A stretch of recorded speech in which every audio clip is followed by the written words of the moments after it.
បុរសម្នាក់នេះគឺជាអ្នកស្នងមរតករបស់គ្រួសារមហាសេដ្ឋីប៉ុន្តែលាក់បាំងអត្តសញ្ញាណរបស់ខ្លួនរកលុយដោយដឹករបស់ធ្ងន់នៅការដ្ឋានសំណង់គាត់ចង់បញ្ចប់ការងាររបស់គាត់ឲ្យបានលឿនហើយត្រឡប់ទៅផ្ទះវិញអបអរសាទរគុកកំណើតកូនស្រីខ្ញុំជាមួយប្រពន្ធខ្ញុំពួកគេមិនបានដឹងអ្វីច្រើនទេភរិយារបស់គាត់បានត្រៀមខ្លួនលែងលះគាត់ជាយូរមកហើយមើលសៀវធានសេដឹកស៊ីម៉ង6ថងក្នុងពេលតែមួយតើគាត់ជាមនុស្សដែរទេ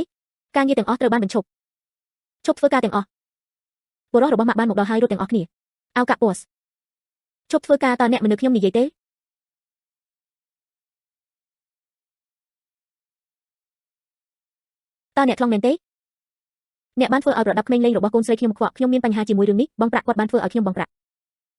់ខាត់មួយកាក់ទូរស័ព្ទមកខ្ញុ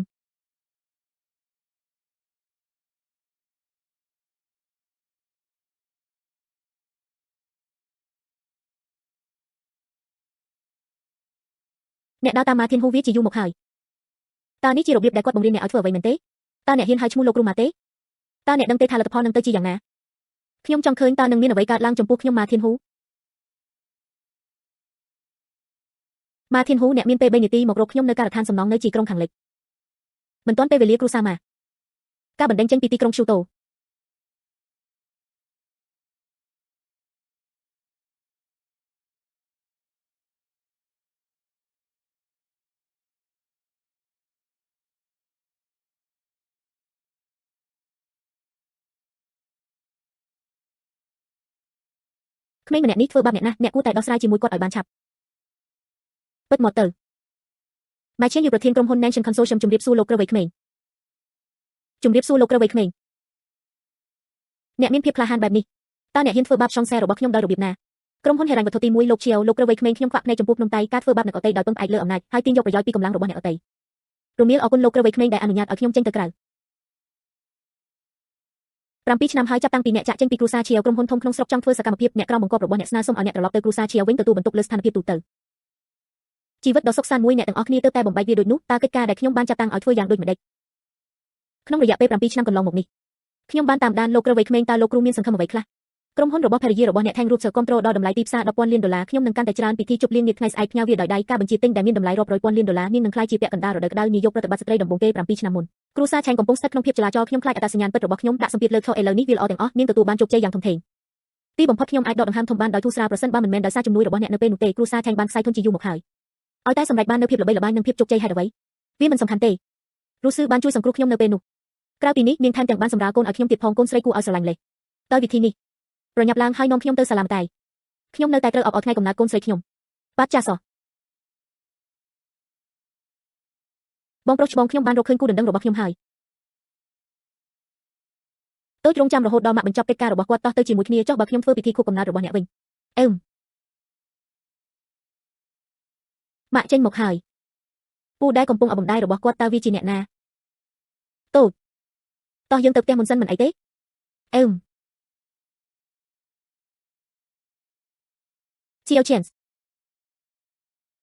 នតើអ្នកកំពុងធ្វើអ្វីនៅទីនេះជាមួយជាវអ្នកខ្លាចខ្ញុំនឹងបំផ្លាញផែនការរបស់អ្នកមែនទេអ្វីទៅជាមិនសមហេតុផលអ្នកកំពុងកាន់បរិះនៅក្បែរអ្នកតើអ្នកកំពុងធ្វើអ្វីដែលខ្ញុំធ្វើតើខ្ញុំត្រូវការបញ្យល់អ្នកទេបញ្ហាអាជីវកម្មតើអ្នកយល់ពីអ្វីដែលខ្ញុំកំពុងនិយាយទេអាជីវកម្មដ៏អស្ចារ្យមែនប្រសិនបើខ្ញុំមិនបានមកថ្ងៃនេះទេអាជីវកម្មរបស់អ្នកតើរឿងនេះនឹងនាំឲ្យនិយាយអំពីការរួមភេទមែនទេអ្នកពិតជាមិនប្រុងប្រយ័ត្នណាស់ដែលនៅតែទូចចង់បង្កបញ្ហានៅខាងក្រៅមិនអីទេខ្ញុំបានគ្រប់គ្រាន់ហើយឥឡូវនេះចុះហត្ថលេខាលើកិច្ចព្រមព្រៀងលែងលះអ្នកតែងតែយកឯកសារលែងលះជាមួយអ្នកជានិច្ចថែងរូបសើអ្នកបានរងចាំថ្ងៃនេះយូរមកហើយមែនទេតើខ្ញុំបានធ្វើអ្វីខុសទេ7 ឆ្នាំនៃអាពាហ៍ពិពាហ៍អ្នកនឹងនៅតែជាតែប៉ុណ្ណោះកម្មករចំណាក់ស្រុកកំពុងដឹកឯកនៅការដ្ឋានសំណង់ហើយខ្ញុំប្រធានក្រុមហ៊ុន Tank Group យប់ស្អែកពួកគេនឹងឈ្នះការបញ្ជាទិញរបស់ក្រុមហ៊ុន Nation Consortium មានតម្លៃរាប់រយពាន់លានដុល្លារអ្នកមិនល្អគ្រប់គ្រាន់សម្រាប់ខ្ញុំទេ7 ឆ្នាំអ្នកទើបតែនិយាយប្រយោគមួយពួកគេបានជន់ឈ្លីទំនាក់ទំនង7 ឆ្នាំរបស់យើងការលែងលះអាចធ្វើទៅបានអូនតូចឲ្យខ្ញុំចង់យកនាងទៅឆ្ងាយការលែងលះអាចធ្វើទៅបានអូនតូចឲ្យខ្ញុំចង់យកនាងទៅឆ្ងាយអ្នកមិនត្រូវបានអនុញ្ញាតឲ្យយកជាវចេញទេ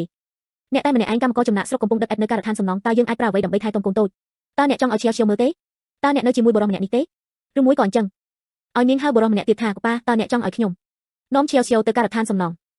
ច្របាច់បញ្ចូលគ្នាជាមួយក្រុមកម្មករ7 ឆ្នាំនៅក្នុងភ្នែករបស់អ្នកតើវាពិតជាគ្មានតម្លៃបែបនេះមែនទេបងប្រុសមុខអ្នកត្រូវតែរកវាដោយខ្លួនឯងមើលអ្នកទៅសូម្បីតែកូនស្រីអំណោយថ្ងៃកំណើតពួកគេអាចសាងសង់បានតែប៉ុណ្ណោះសម្រាប់ដែលមិនចង់បានឲ្យខ្ញុំឲ្យវាទៅកូនតូចដោយចៃដន្យតម្លៃតុកតា Baby Rabbit របស់លោកដែលមានតម្លៃរាប់រយរាប់ពាន់ដុល្លារ សម្រាប់រូបសើវាមានតម្លៃរាប់លានខ្សែដៃពេជ្រមិនថាវាជាអំណាចទ្រព្យសម្បត្តិឬឋានៈតើខ្ញុំជាមួយណាខ្ញុំលែងនៅពីលើអ្នកទៀតហើយតើអ្នកមានអ្វីដើម្បីប្រៀបធៀបជាមួយខ្ញុំថែងរូបសើគ្រាន់តែសម្រាប់ប្រាក់តិចតួចនេះតើអ្នកកំពុងព្យាយាមបំផ្លាញអាពាហ៍ពិពាហ៍របស់យើងមែនទេតើវានឹងបំផ្លាញកុមារភាពវ័យក្មេងទេ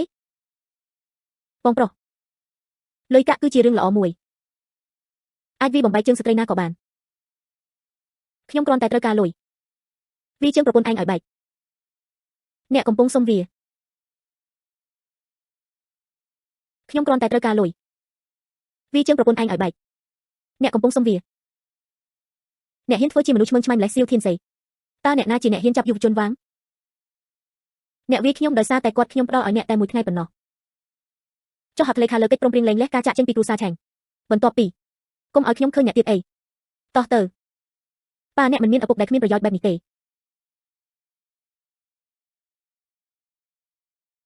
មួយ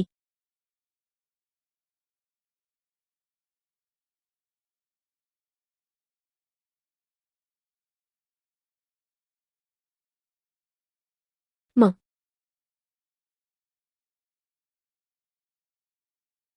លោកត្រូវវ័យក្មេង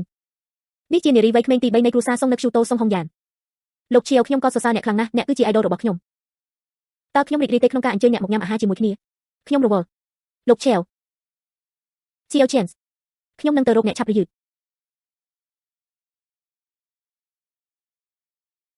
មីងនេះជាថ្លៃបណ្ណាការ10លាននិងលោកម៉ាធានហ៊ូព័ត៌មានទំនាក់ទំនងជាមួយវាប្រសិនបើឆោតមានទំនុកចិត្តជាងនេះនៅយប់ស្អែកការទទួលបានការបញ្ជាទិញចំនួន100,000 លានយ៉នពីសម្ព័ន្ធក្រុមហ៊ុន Nanchen អរគុណលោកក្រវ័យក្មេងវាងអូលោកក្រវ័យក្មេងវាងកុំបារម្ភអីថ្ងៃនេះពួកគេបានបណ្ដេញ chance ចេញពីផ្ទះដើម្បីឲ្យរូបសើអាចរៀបការជាមួយអ្នកបានឆាប់ជាងនេះមីង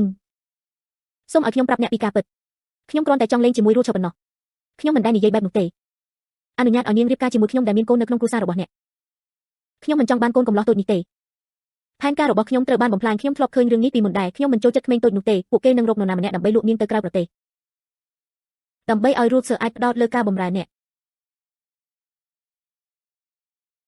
មិនចម្លែកទេដែលគ្នានេះចាស់មានរសជាតិហឹរជាង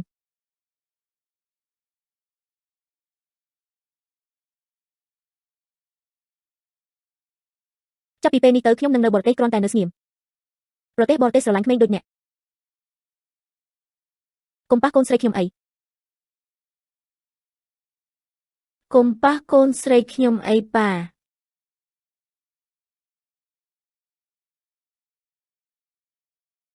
ប៉ាទីបំផុតអ្នកត្រឡប់មកវិញហើយខ្ញុំនឹកអ្នកខ្លាំងណាស់ក្មេងតូចម្នាក់នេះមានឪពុក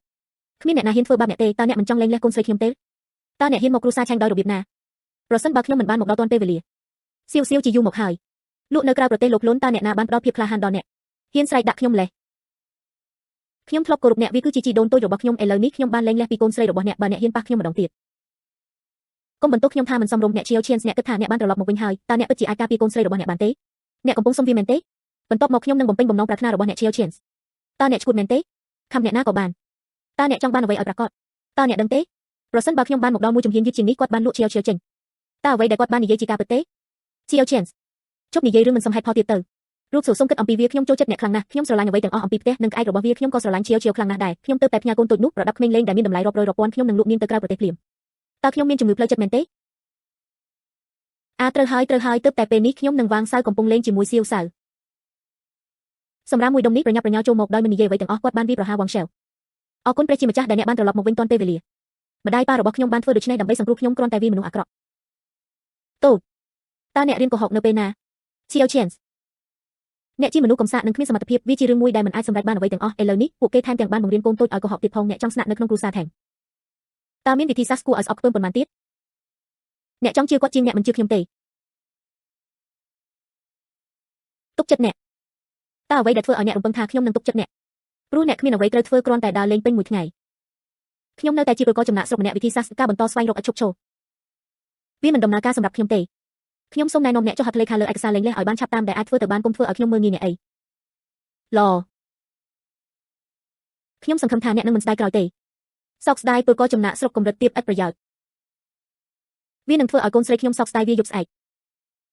ក្រុមហ៊ុនរូបសូហៀបនឹងធ្វើការជាមួយក្រុមហ៊ុន Nanchen Consortium បានចុះហត្ថលេខាលើកិច្ចសន្យាដែលមានតម្លៃរាប់រយពាន់លានដុល្លារនាងនឹងឡើងដល់កំពូលក្នុងមួយជំហានកោតសរសើរមើលអ្នកម្ដងទៀត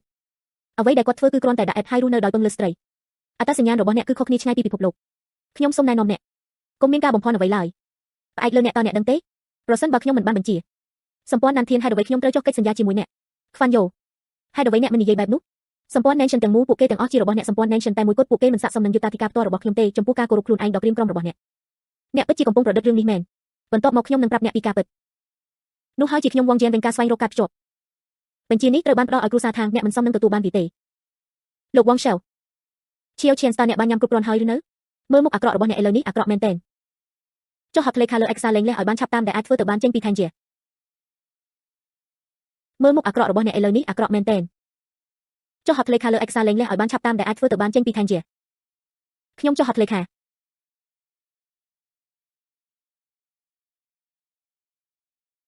ខ្ញុំសង្ឃឹមថាអ្នកនឹងមិនស្ដាយក្រោយទេក្មេងតូចឲ្យតោះទៅត្រូវធ្វើអ្វីទុកកូនតូចចោលទៅឈប់ខ្ញុំចង់ចាក់ចេញបន្ទាប់ពីខ្ញុំលេងចប់ថែងរូបសើយើងលេងលះគ្នាហើយខ្ញុំពិតជានឹងយកវាទៅជាមួយខ្ញុំអ្នកមិនអាចបញ្ឈប់វាបានទេថែងរូបសើទំនាក់ទំនងមិនច្បាស់លាស់របស់អ្នកជាមួយវងជែនវិញតើវាមិនមែនសម្រាប់តែតើការបញ្ជាទិញរបស់ក្រុមហ៊ុន Nation Consortium មានតម្លៃរាប់រយពាន់លានដុល្លារមែនទេខ្ញុំចង់ឃើញនៅពេលដែលបំណងប្រាថ្នារបស់អ្នកមិនត្រូវបានបំពេញមុខថ្ងៃនោះធ្វើពុតពលកចំណាក់ស្រុកដល់កំសត់ឲ្យតើអ្នកពិតជាគិតថាអ្នកតើមនុស្សសំខាន់ម្នាក់នេះជានរណាកូនស្រីរបស់ខ្ញុំដោយគ្មានបន្ទុករបស់គាត់អនាគតរបស់អ្នកនៅក្នុងពិភពជំនួញឡើងដល់កំពូលតែប៉ុណ្ណោះហើយគាត់ក្រៅពីនិយាយពាក្យជេរប្រមាថមួយចំនួនខ្ញុំមិនមានសិទ្ធិសំបីតែមើលងាយអ្នកទេ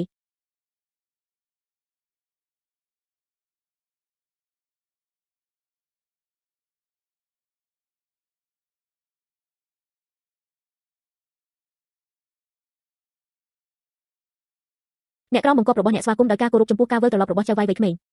7ឆ្នាំទីបំផុតអ្នកត្រឡប់មកវិញហើយសូមអរគុណចំពោះការខិតខំប្រឹងប្រែងរបស់អ្នកក្នុងរយៈពេល7ឆ្នាំកន្លងមកនេះខ្ញុំបានឮថែងរូបសើនឹងវងជែនវិញទំនាក់ទំនងជាមួយម៉ែឈៀនហ៊ីវ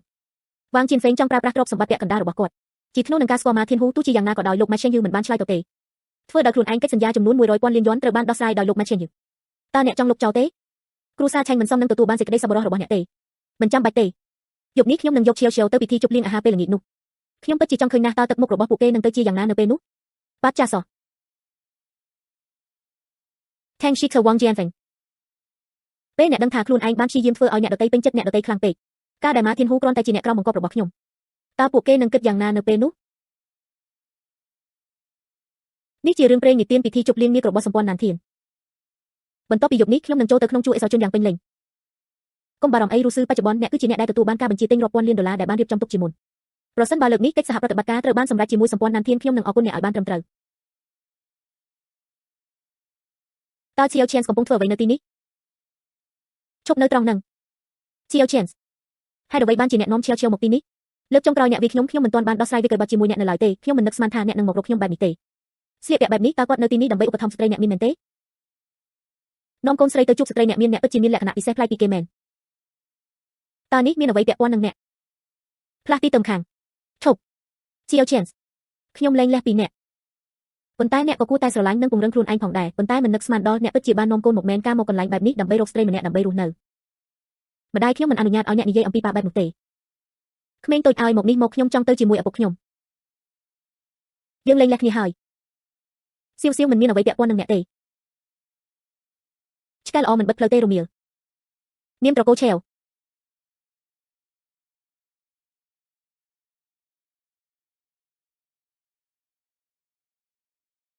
ជប់នៅត្រង់នឹងឆៃអូឈៀននេះជាពិធីជប់លៀងនាគរបស់សម្ព័ន្ធណានធាននេះមិនមែនជាកន្លែងសម្រាប់អ្នកទេបន្ទាប់មកអ្នកនិយាយតើអ្នកណាគូមកកន្លែងបែបនេះប្រកាសណាស់វាជាចៅវាយនាយវ័យក្មេងម្នាក់មកពីគ្រួសារអ្នកមានដូចជាវងឆៅឥឡូវនេះពួកគេកំពុងព្យាយាមឡើងទៅកាន់សម្ព័ន្ធណានធានម្ដងទៀតហើយអ្នកពលករចំណាក់ស្រុកធម្មតាម្នាក់ដោយផ្អែកលើមូលដ្ឋានអ្វីអេតខ្មាស់អៀនគួរឲ្យអស់សំណើចចាប់តាំងពីមានរឿងបែបនេះមកចូលយើងរងចាំមើលល្ងងលោកវងឆៅรู้จักខ្ញុំមិនយឺតពេកទេមែនទេលោករើវ័យក្មេងវាងតើមានអ្វីកើតឡើងចំពោះមុខរបស់អ្នកចូលយើងចូលទៅខាងក្នុងជាមុនសិនហើយនិយាយគ្នាពេលយើងដើរទៅនេះពិតជាហួសហេតុណាស់ជនអាក្រក់ឥតប្រយោជន៍ម្នាក់នេះហ៊ានវាយលោកម្ចាស់វាងមែនបើខ្ញុំឃើញគាត់មិនដែលអត់ទោសឲ្យគាត់ឡើយហេគាត់ណែណាសួស្ដីលោករើវ័យក្មេងវាងមើលពីរបៀបដែលខ្ញុំប្រព្រឹត្តចំពោះគាត់ត្រូវធ្វើអ្វីតើខ្ញុំកំពុងធ្វើអ្វីហ៊ានសួរខ្ញុំយ៉ាងម៉េច ឯងជាសម្រាប់ម្នាក់ដែលគ្រាន់តែជាជាងអេតនៅការដ្ឋានសំណង់ហ៊ានវាយកូនប្រសារថ្មីរបស់ខ្ញុំយ៉ាងម៉េចអ្នកជាមនុស្សអាក្រក់និងគួរឲ្យស្អប់ខ្ពើមតើអ្នកណាមានសិទ្ធិនៅកន្លែងបែបនេះអ្នកគួរតែយកកូនកំឡោះរបស់អ្នកទៅជាមួយអ្នកត្រឡប់ទៅការដ្ឋានសំណង់វិញសៀវហាវ៉ានគឺជាចៅស្រីរបស់អ្នកម្ដេចក៏ឯងអាចប្រមាថនាងបែបនេះបានដោយសារតែនាងមានឈាមហូរក្នុងខ្លួនឈាមរបស់អ្នកគ្មានតម្លៃទេជនពីលខ្ញុំនឹងលក់អ្នកទៅក្រៅប្រទេសនៅថ្ងៃស្អែកខ្ញុំមិនខ្វល់ពីក្មេងតូចនោះទេការស្លាប់នៅតុលាការអ្នកបានវាយម្ដាយរបស់ខ្ញុំនាងហើយយើងថាក្មេងកំព្រាតូចអ្នកមិនអាចវាយនាងបានទេតើអ្នកគិតទេការបំផ្លាញពិធីជប់លៀងនាងនឹងមិនជួយសង្គ្រោះខ្ញុំទេខ្ញុំប្រាប់អ្នកមិនអាចទៅរួចតើអ្នកជាឆ្កែប្រភេទអ្វីជាសំណាងល្អរូបសោបានលែងលេះជាមួយអ្នកពីព្រោះអ្នកមិនល្អគ្រប់គ្រាន់សម្រាប់នាងទេថ្ងៃនេះជាថ្ងៃរូបសោពេលវេលាដ៏សំខាន់នៃការចុះហត្ថលេខាលើកិច្ចសន្យាប៉ុន្តែអ្នកនៅទីនេះបង្កបញ្ហាដល់យើងតើអ្នកមានចេតនាអ្វីឲ្យប្រាកដChiao Chance មិនយូរមិនឆាប់ប្រពន្ធរបស់អ្នកនឹងក្លាយជាប្រដាប់ក្មេងលេងរបស់ខ្ញុំហេតុអ្វីបានជាអ្នកព្យាយាមចូលរួមក្នុងការសប្បាយហេតុអ្វីបានជាខ្ជះខ្ជាយដង្ហើមរបស់អ្នកលើសម្រាប់បែបនេះទាត់គាត់ចេញអ្នកនៅតែហ៊ានជិលប្រមាថប្រញាប់គាត់នឹងក្មេងកំព្រាតូចនោះទាត់ពួកគេចេញប៉ាកុំខឹងអីវាមិនអីទេក្នុងការត្រូវគេស្ដីបន្ទោសបន្តិចតូចដោយមានឪពុករបស់អ្នកនៅជុំវិញគ្មានអ្នកណាហ៊ានស្ដីបន្ទោសអ្នកទេចូលយើងបញ្ចប់នឹងខេតជាមុនសិនប្រញាប់ទៅផ្ទះយកព្រម Chiao Chance តើអ្នកបានញ៉ាំគ្រប់គ្រាន់ហើយឬនៅពួកគេត្រូវបំផ្លាញរបស់របរតើអ្នកពេញចិត្តហើយឬនៅខ្ញុំប្រាប់អ្នកសម្ព័ន្ធណានធានខ្ញុំនឹងមិនសហការជាមួយអ្នកឡើយអ្វីដែលខ្ញុំបាននិយាយតើអ្នកណាហ៊ានម្លេះ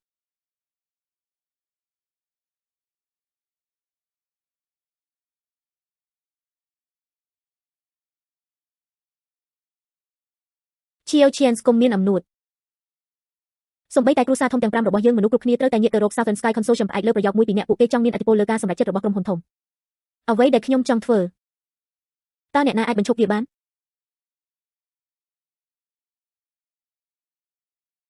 តើស្វាព្រៃទាំងនេះមកពីណារត់ជុំវិញក្នុងភាពវឹកវរស្គាល់សម្លៀកបំពាក់របស់ខ្ញុំតើរ៉ូប Pop Culture មានតម្លៃប៉ុន្មានគ្រាន់តែអ្នកសូម្បីតែជីវិត10ក៏មិនអាចទូទាត់សុំវាបានដែរអ្នកកំពុងសុំវាអ្នកគឺជាឪពុកម្ដាយរបស់ក្មេងព្រៃនេះហ៊ានមិនអើពើនឹងសម្ព័ន្ធ Nation អ្នកនៅតែហ៊ានធ្វើបាបខ្ញុំមែនទេប្រញាប់ឡើងហើយធ្វើឲ្យនាងលុតជង្គង់ចុះលិតស្បែកជើងរបស់ខ្ញុំឲ្យស្អាតតូចប្រញាប់លុតជង្គង់ចុះហើយក្រាបថ្វាយបង្គំអ្នកនាងស៊ូដើម្បីសុំទោសអ្នកគឺជាអ្នកដែលបានបុកខ្ញុំហេតុអ្វីខ្ញុំត្រូវសុំទោសអ្នកនៅតែហ៊ាននិយាយមិនសមហេតុផលខ្ញុំនឹងវាយអ្នកឲ្យស្លាប់អ្នកហ៊ានខ្ញុំចង់ឃើញតើអ្នកណាហ៊ានដាក់ម្រាមដៃលើកូនស្រីខ្ញុំ Chiao Chance អ្នកពិតជាដូចជាជ្រូកងាប់ដែលមិនខ្លាចទឹកពុះហ៊ានប្រកួតប្រជែងជាមួយគ្រួសារដ៏អស្ចារ្យទាំង5របស់យើងតើអ្នកនឹងទទួលបានអ្វីដែលកំពុងមករកអ្នកទេ Chiao Chance ឈប់ធ្វើពុតជាល្ងងនាងមកពីគ្រួសារធំមួយក្នុងចំណោមគ្រួសារធំទាំង5រឿងតូចតាចតើអ្នកទេគ្មានអ្នកណាអាចធ្វើអ្វីខ្ញុំបានឡើយប្រញាប់ឡើងហើយលុតជង្គង់នៅចំពោះមុខខ្ញុំមិនធ្វើទេអ្នកគឺជាអ្នកដែលបានផ្ដួលខ្ញុំចុះអ្នកនៅតែទូចឲ្យខ្ញុំសុំទោសអ្នកប្រសិនបើអ្នកធ្វើឲ្យគ្រួសារធំទាំង5អាក់អន់ចិត្តអ្វីទាំងអស់ដែលខ្ញុំមាននឹងបាត់បង់ទៅតូចម៉ាក់សុំទោសតូចស្ដាប់ខ្ញុំនិយាយសួស្ដីទៅកាន់មីងនេះថេងរូបសុខ្ញុំពិតជាមិនអាចមើលឃើញអ្នកច្បាស់ទៀតទេសៀវត្រូវហើយហេតុអ្វីខ្ញុំត្រូវផ្ដោតផ្លូវឲ្យអ្នកសៀវត្រូវហើយហេតុអ្វីខ្ញុំត្រូវផ្ដោតផ្លូវឲ្យអ្នក Chiao Chance អ្នកឈួតហើយឥឡូវនេះអ្វីដែលត្រូវការគឺការសុំទោសដើម្បីដោះស្រាយបញ្ហាតើអ្នកត្រូវបង្កើតភាពចលាចលធំមួយមុនពេលអ្នកពេញចិត្តមែនទេគ្រាន់តែសម្រាប់ការបញ្ជាទិញតែមួយដែលមានតម្លៃរាប់រយពាន់លានដុល្លារយើងសុខចិត្តឲ្យកូនស្រីរបស់យើងរងទុក្ខដោយភាពអាម៉ាស់តើអ្នកមិនយល់ពីសារៈសំខាន់នៃសម្ពាធបណ្ដោះអាសន្នទេតើអាចពិចារណារូបភាពធំជាងនេះបានទេឈួតហើយបាក់និងប៉ាឈប់ឆ្លុះប្រកែកគ្នាខ្ញុំសុខចិត្តលុតជង្គង់នៅចំពោះមុខមីងរបស់ខ្ញុំចាំថាបានលុតជង្គង់ចុះហើយអង្គគោរពដើម្បីសុំទោសលុតជង្គង់ចុះលុតជង្គង់ចុះលុតជង្គង់ចុះកូនស្រីរបស់ខ្ញុំគ្មានទោសទេហេតុអ្វីខ្ញុំត្រូវផ្ដោតផ្លូវឲ្យអ្នកខ្ញុំមិនខ្វល់ថាអ្នកចង់សងសឹកប៉ុណ្ណាទេវិធានការដ៏ល្អបំផុតនៅពេលនេះគឺការលះបង់ចោលបើមិនដូច្នោះទេវាមិនមែនគ្រាន់តែជាអ្នកទេវាក៏នឹងពាក់ព័ន្ធនឹងឆាវផងដែរគ្រាន់តែដោយសារតែអ្នកចង់ឲ្យកូនស្រីខ្ញុំសុំទោស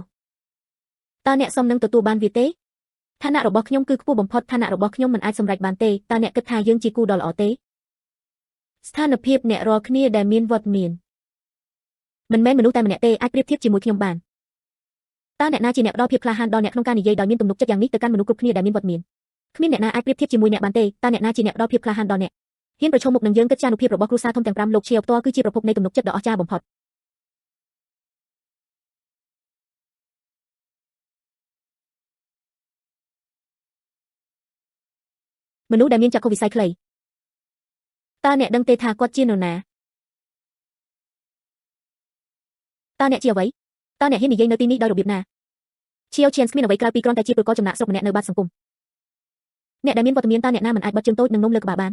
ពាក្យសម្ដីនៃការប្រែចិត្តរបស់អ្នកចំពោះលោកឆេវលេបត្រឡប់មកវិញសម្រស់គាត់គ្មានលុយទេគាត់គ្មានសមត្ថភាពទេ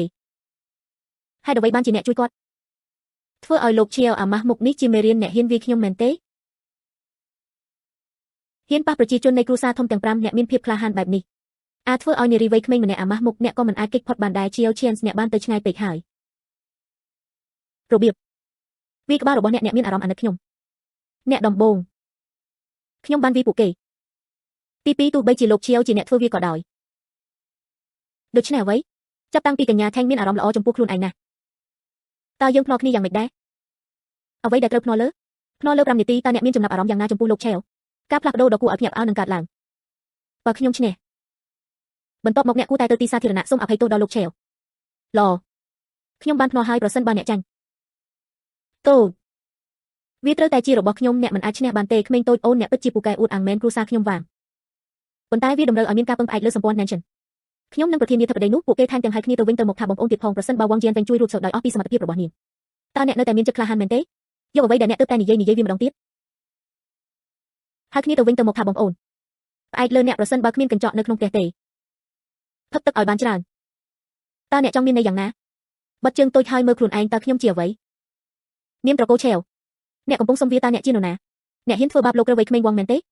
ប្រសិនបើលើកនេះគ្រូសាវងអាចឡើងដល់សម្ព័ន្ធណានធានក្រោយមកពួកគេមិនអាចចាញ់បាននៅខេត្តខ្វាងតុងឡើយមិនអាចបញ្ឈប់បានឆ្ងាយពីដៃរបស់សម្រាមដូចអ្នកទៅទៀតអ្នកនឹងសម្រាប់ខ្លួនអ្នកអ្វីដែលពួកគេបានធ្វើឲ្យសោកស្ដាយ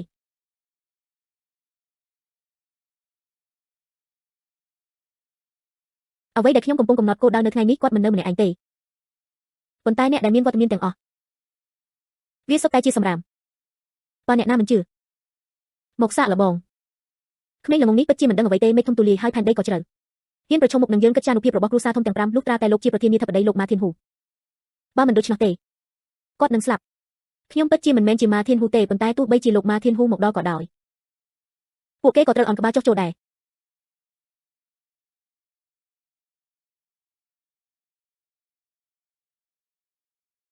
ជាវ Chance ប្រសិនបើអ្នកចង់សុបិនពេលថ្ងៃទៅផ្ទះហើយធ្វើវាឥឡូវនេះសូមចាក់ចេញពីកន្លែងនេះខ្ញុំមិនចង់ជួបអ្នកម្ដងទៀតទេអ្នកគ្រាន់តែជាកូនប្រសារគ្មានតម្លៃរបស់គ្រួសារທາງប៉ុណ្ណោះហ៊ាននិយាយរឿងមិនសមហេតុផលបែបនេះមែនទេអ្នកកំពុងសុំវាហើយមនុស្សល្ងងខ្លៅហ៊ានមិនគោរពលោកគ្រូម៉ាឥឡូវនេះខ្ញុំកំពុងផ្ដល់ឱកាសឲ្យអ្នកលើកជង្គង់ចុះហើយនិយាយខ្ញុំបាននិយាយអ្នកទាំងអស់គ្នាមិនស័ក្តិសមតើអ្នកគិតថាអ្នកជាអ្វីមួយចំនួនតូចនេះទោះជាយ៉ាងណាក៏ដោយគ្រួសារទាំង5ដែលមានកិច្ចចានុភាពបំផុតនៅក្នុងខេត្តខ្វាងតុងពួកគេអាចធ្វើវាបានដោយគ្រាន់តែនិយាយមួយម៉ាត់អនុញ្ញាតឲ្យអ្នកឡើងចេញពីពិធីជប់លៀងតេងឡុងអ្នកនៅតែហ៊ានធ្វើប្រងើយកន្តើយនៅទីនេះមែនទេឥឡូវនេះសូមទោសពួកគេភ្លាមខ្ញុំបាននិយាយអ្នកមិនស័ក្តិសមខ្ញុំបាននិយាយអ្នកមិនស័ក្តិសមក្មេងល្ងងនោះជាកៅអីរបស់លោកប្រធានម៉ាប្រញាប់ឡើងហើយចុះមកទីនេះក្មេងប្រុសនេះមានចរិតឆេវឆាវនិងចូលចិត្តគ្រប់គ្រងតើអ្នកហ៊ានរំខានពិធីជប់លៀងនេះយ៉ាងដូចម្ដេចសូម្បីតែគ្រូសារឈូតូនិងគ្រូសារដែលមានអំណាចគ្មាននរណាម្នាក់ហ៊ានញុះញង់លោកម្ចាស់ម៉ាទេកៅអីនេះវាក៏ជាបល្ល័ង្ករបស់នាងផងដែរក្រៅពីលោកប្រធានម៉ាគ្មានអ្នកណាអាចអង្គុយបានទេតើអ្នកដឹងដោយរបៀបណាខ្ញុំមិនហ៊ានញុះញង់ពួកគេទេតើម៉ាធានហ៊ូនៅឯណាលោកភ្លុនតើពួកគេហ៊ានហៅលោកប្រធានម៉ាដោយឈ្មោះពេញរបស់គាត់យ៉ាងដូចម្ដេចការមិនគោរពអ្នកកំពុងសុំវាហើយបើអ្នកហ៊ានមិនគោរពលោកឆេវម្ដងទៀតខ្ញុំនឹងសម្លាប់អ្នកដើម្បីកំណត់ឧទាហរណ៍មួយកៅអីនេះថ្ងៃនេះខ្ញុំបានតាំងលំនៅហើយក្លាហាននិងមិនប្រុងប្រយ័ត្នក្រអឺតក្រទុំឆេវ Chance តើអ្នកដឹងទេថាអ្នកកំពុងនិយាយអ្វីធ្លោកនោះហើយជាប្រភេទមនុស្សដែលខ្ញុំកំពុងនិយាយអំពីមែនទេនេះពិតមួយកំពុងអង្គុយនៅពីមុខអ្នកខ្វាក់ភ្នែកការបំភ្លេចបំផ្លាញដោយចិត្តណាឈួតហើយសម្រាប់តើអ្នកជឿអ្វីទាំងអស់ដែលគាត់និយាយទេគាត់ដឹងតែពីរបៀបឆ្លុះប្រកែកគ្នានៅក្នុងការដ្ឋានសំណង់ប៉ុណ្ណោះតើគាត់អាចធ្វើអ្វីបានទៀតជា Chance ខ្ញុំនឹងសម្លាប់អ្នកនៅថ្ងៃនេះអ្វីដែលខ្ញុំវងជៀនវិញបាននិយាយមានអ្នកណាម្នាក់មកទីនេះយកឆ្កែនេះទៅអូសគាត់ចេញការកាត់រាប់ពាន់ការប្រហារជីវិតលីងឈីស្លាប់ខ្ញុំនឹងធ្វើឲ្យប្រកាសថាអ្នកស្លាប់នៅទីនេះថ្ងៃនេះមានអ្នកណាម្នាក់មកទីនេះវាគាត់បាត់ចាសោះ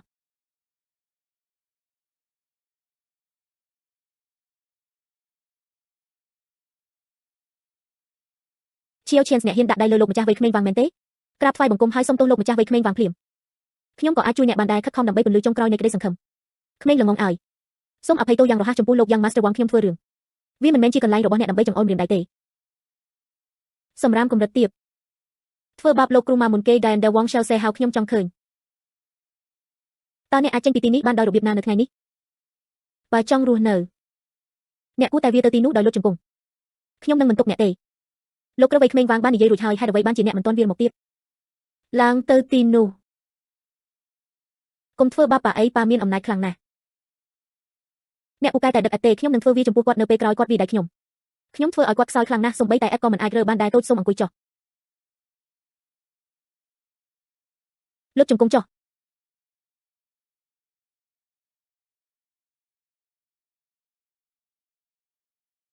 តំណែងនេះនៅថ្ងៃនេះខ្ញុំបានតាំងលំនៅហើយតើអ្នកអាចធ្វើអ្វីបានចំពោះខ្ញុំអ្នកហៀបនឹងស្លាប់ហើយអ្នកនៅតែរឹងរូសតើអ្នកពិតជាហ៊ានប្រឈមមុខនឹងខ្ញុំដោយផ្ទាល់មែនទេគ្រួសារដ៏អស្ចារ្យទាំង5របស់យើងនៅទីបញ្ចប់សកម្មភាពរបស់អ្នកវាពិតជាល្ងងខ្លៅណាស់ខ្ញុំនឹងប្រាប់អ្នកភ្លាមតើអ្នករាល់គ្នាមានអន្ទានប៉ុន្មាន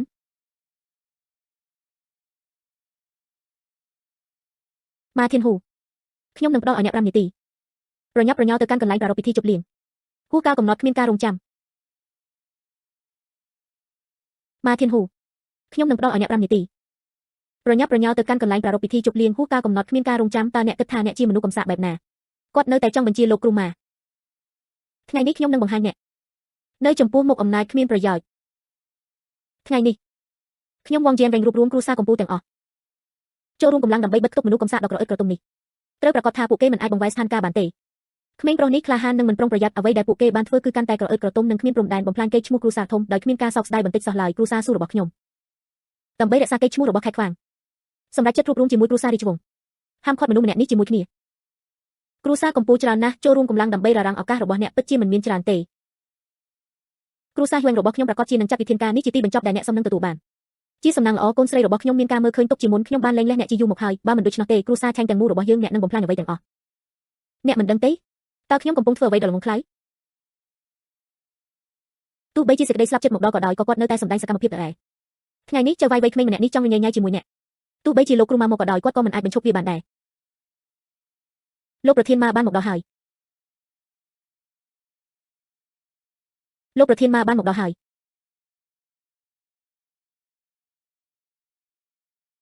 សូមស្វាគមន៍លោកប្រធានម៉ាលោកប្រធានម៉ាក្មេងនេះនៅពិធីជប់លៀងឈីចាងមានចរិតឆ្មើងឆ្មៃនិងមើលងាយអ្នកដទៃគាត់មិនត្រឹមតែវាខ្ញុំទេថែមទាំងគាត់ក៏ជ្រោកខ្វក់ដែរបល្ល័ង្កគនិករបស់អ្នកស្ដាំយើងសុកចិត្តចូលរួមកម្លាំងដើម្បីហាមឃាត់ក្មេងប្រុសនេះឈៀវឈៀនអ្វីបានមកដល់ចំណុចនេះហើយលោកប្រធានម៉ាបានមកដល់ហើយបើអ្នកទទួលស្គាល់កំហុសរបស់អ្នកហើយសុំទោសដោយត្រឹមត្រូវប្រហែលជានៅតែមានឱកាសរស់រានមានជីវិតតូចខ្ញុំនឹងនិយាយជាមួយពូម៉ាឲ្យបានល្អពេលក្រោយតើអ្នកណាជាអ្នកធ្វើបាបអ្នកម៉ាធានហ៊ូ